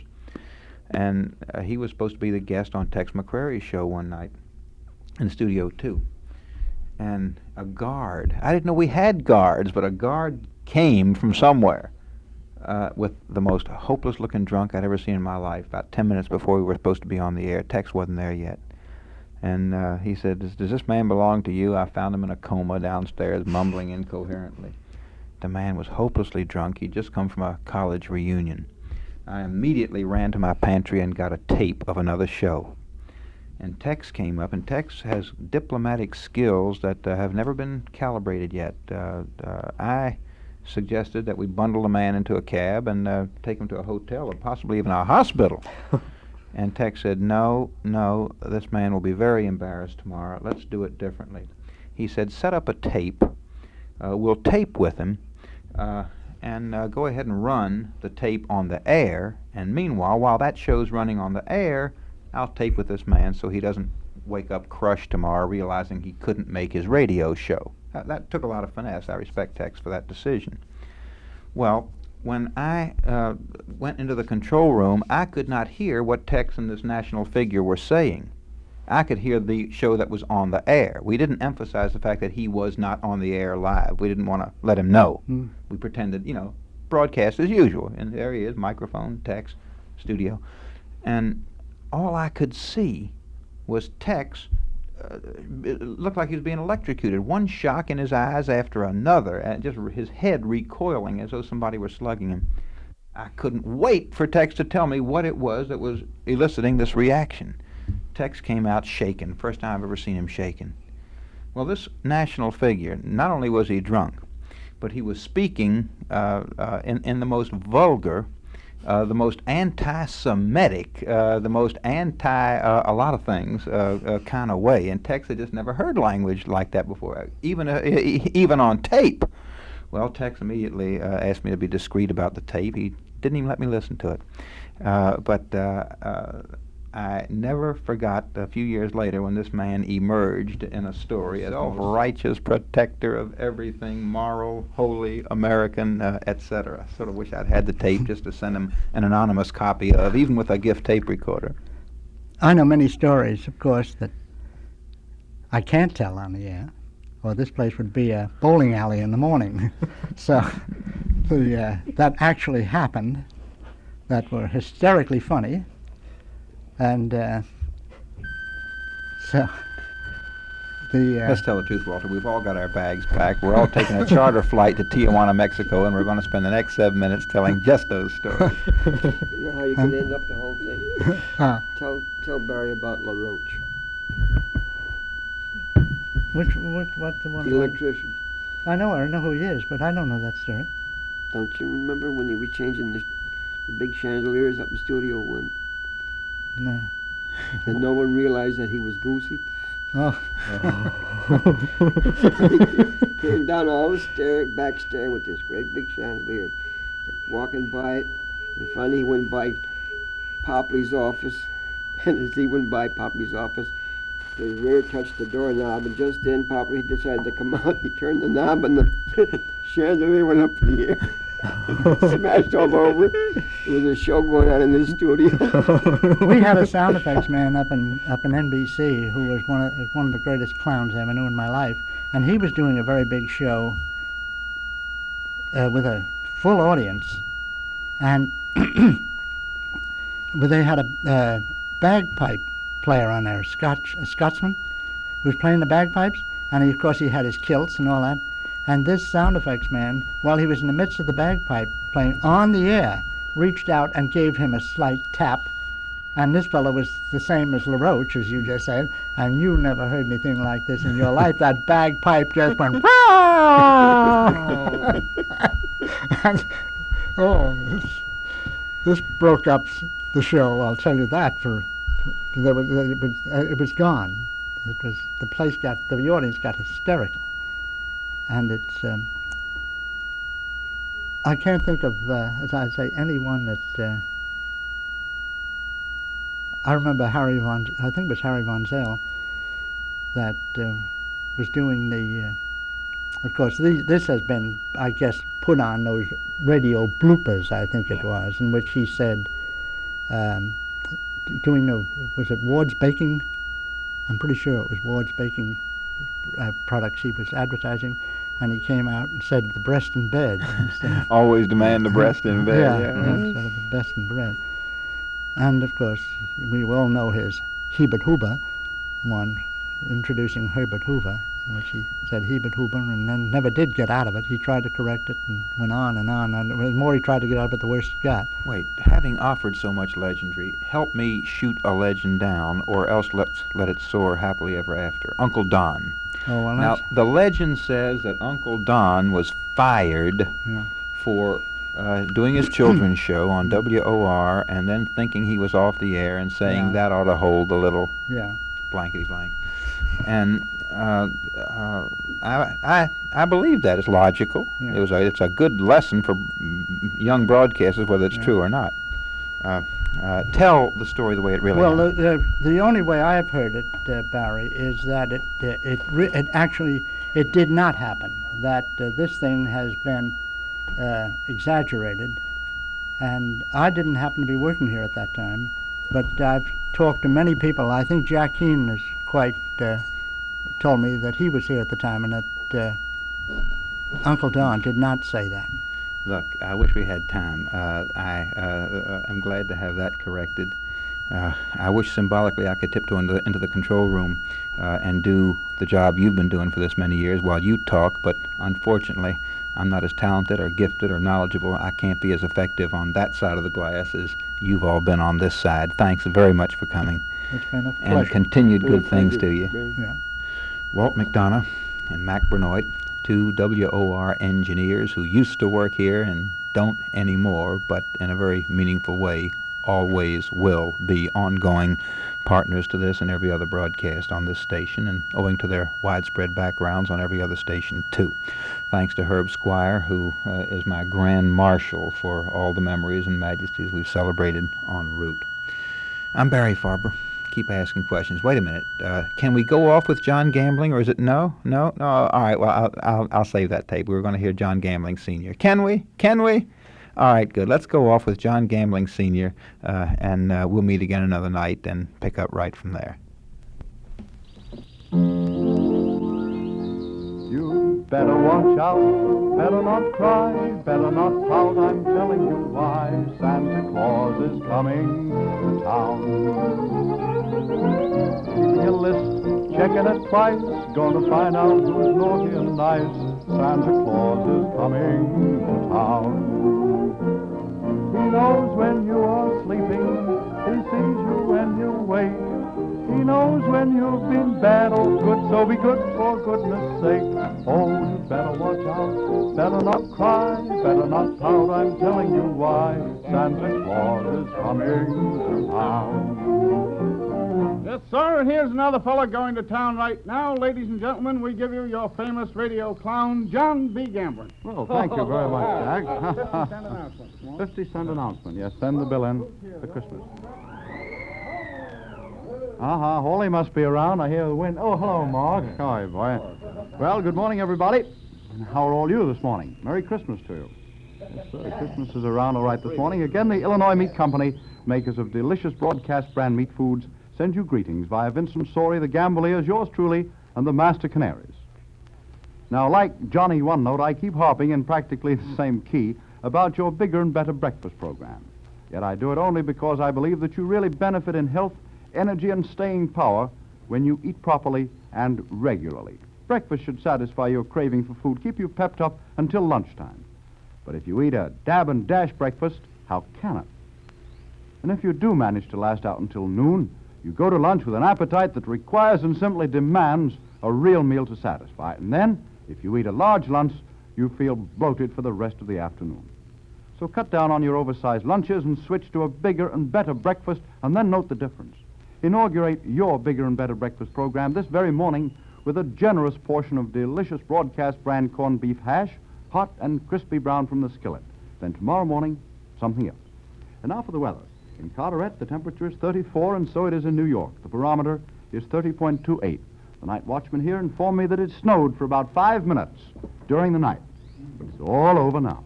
And the forecast, partly cloudy and somewhat colder today. Tomorrow, increasing cloudiness and warmer. All right, boys, that doesn't leave anything left for us to do but to start on these exercises. We're all here in force. Mr. Hawley is here with his news. How about starting off with a couple of news items, Mark? Oh, I couldn't think of it, John. Oh, you couldn't think of it. You haven't read them over yet. Okay, the second group, number 13, the deep breathing exercise. This is Moonlight and Roses. Oh, is it? Oh, I'll stick Number around. 13, ready, begin. 1, 2,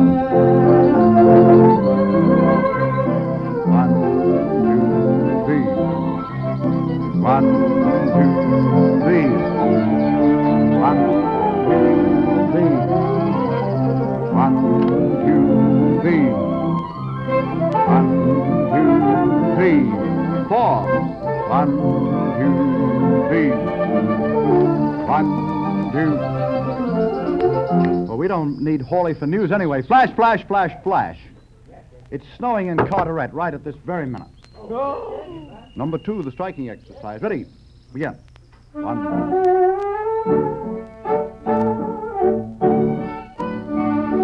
1, 2, 3. And how about a nice big Tuesday morning smile? Oh, it's a lovely Tuesday morning. Tuesday before Christmas. Come on. Show some of that Christmas spirit. That's the way. Hello, John Alfred. How are you? Oh, yes. We'll get the Christmas tree up when I get home. 1, 2, 3. 1, 2. That's fine. That's fine. You know, Rastus' little boy, little Rastusino, he goes to school now, of course, and he's doing very well in school, isn't he, Rastus? Mm-hmm. Well, you know, the teacher had forbidden the children in their class to eat candy or chew gum during school time. And one day she became suspicious. She became suspicious of a lump in Rastusino's cheek. So she said, Rastusino, are you eating candy or chewing gum? Rastusino said, no, ma'am. I'm soaking a prune to eat at recess. If you can't decide between an excellent restaurant and a great show, may I recommend a restaurant that does both at the same time. Benihana of Tokyo. It really is show business. You go in, Japanese restaurant, big square table. Most of the table is a grill. Everybody around the table doesn't belong to you. 3 or 4, 5 different parties can commingle around that table. Everybody smiles and chats.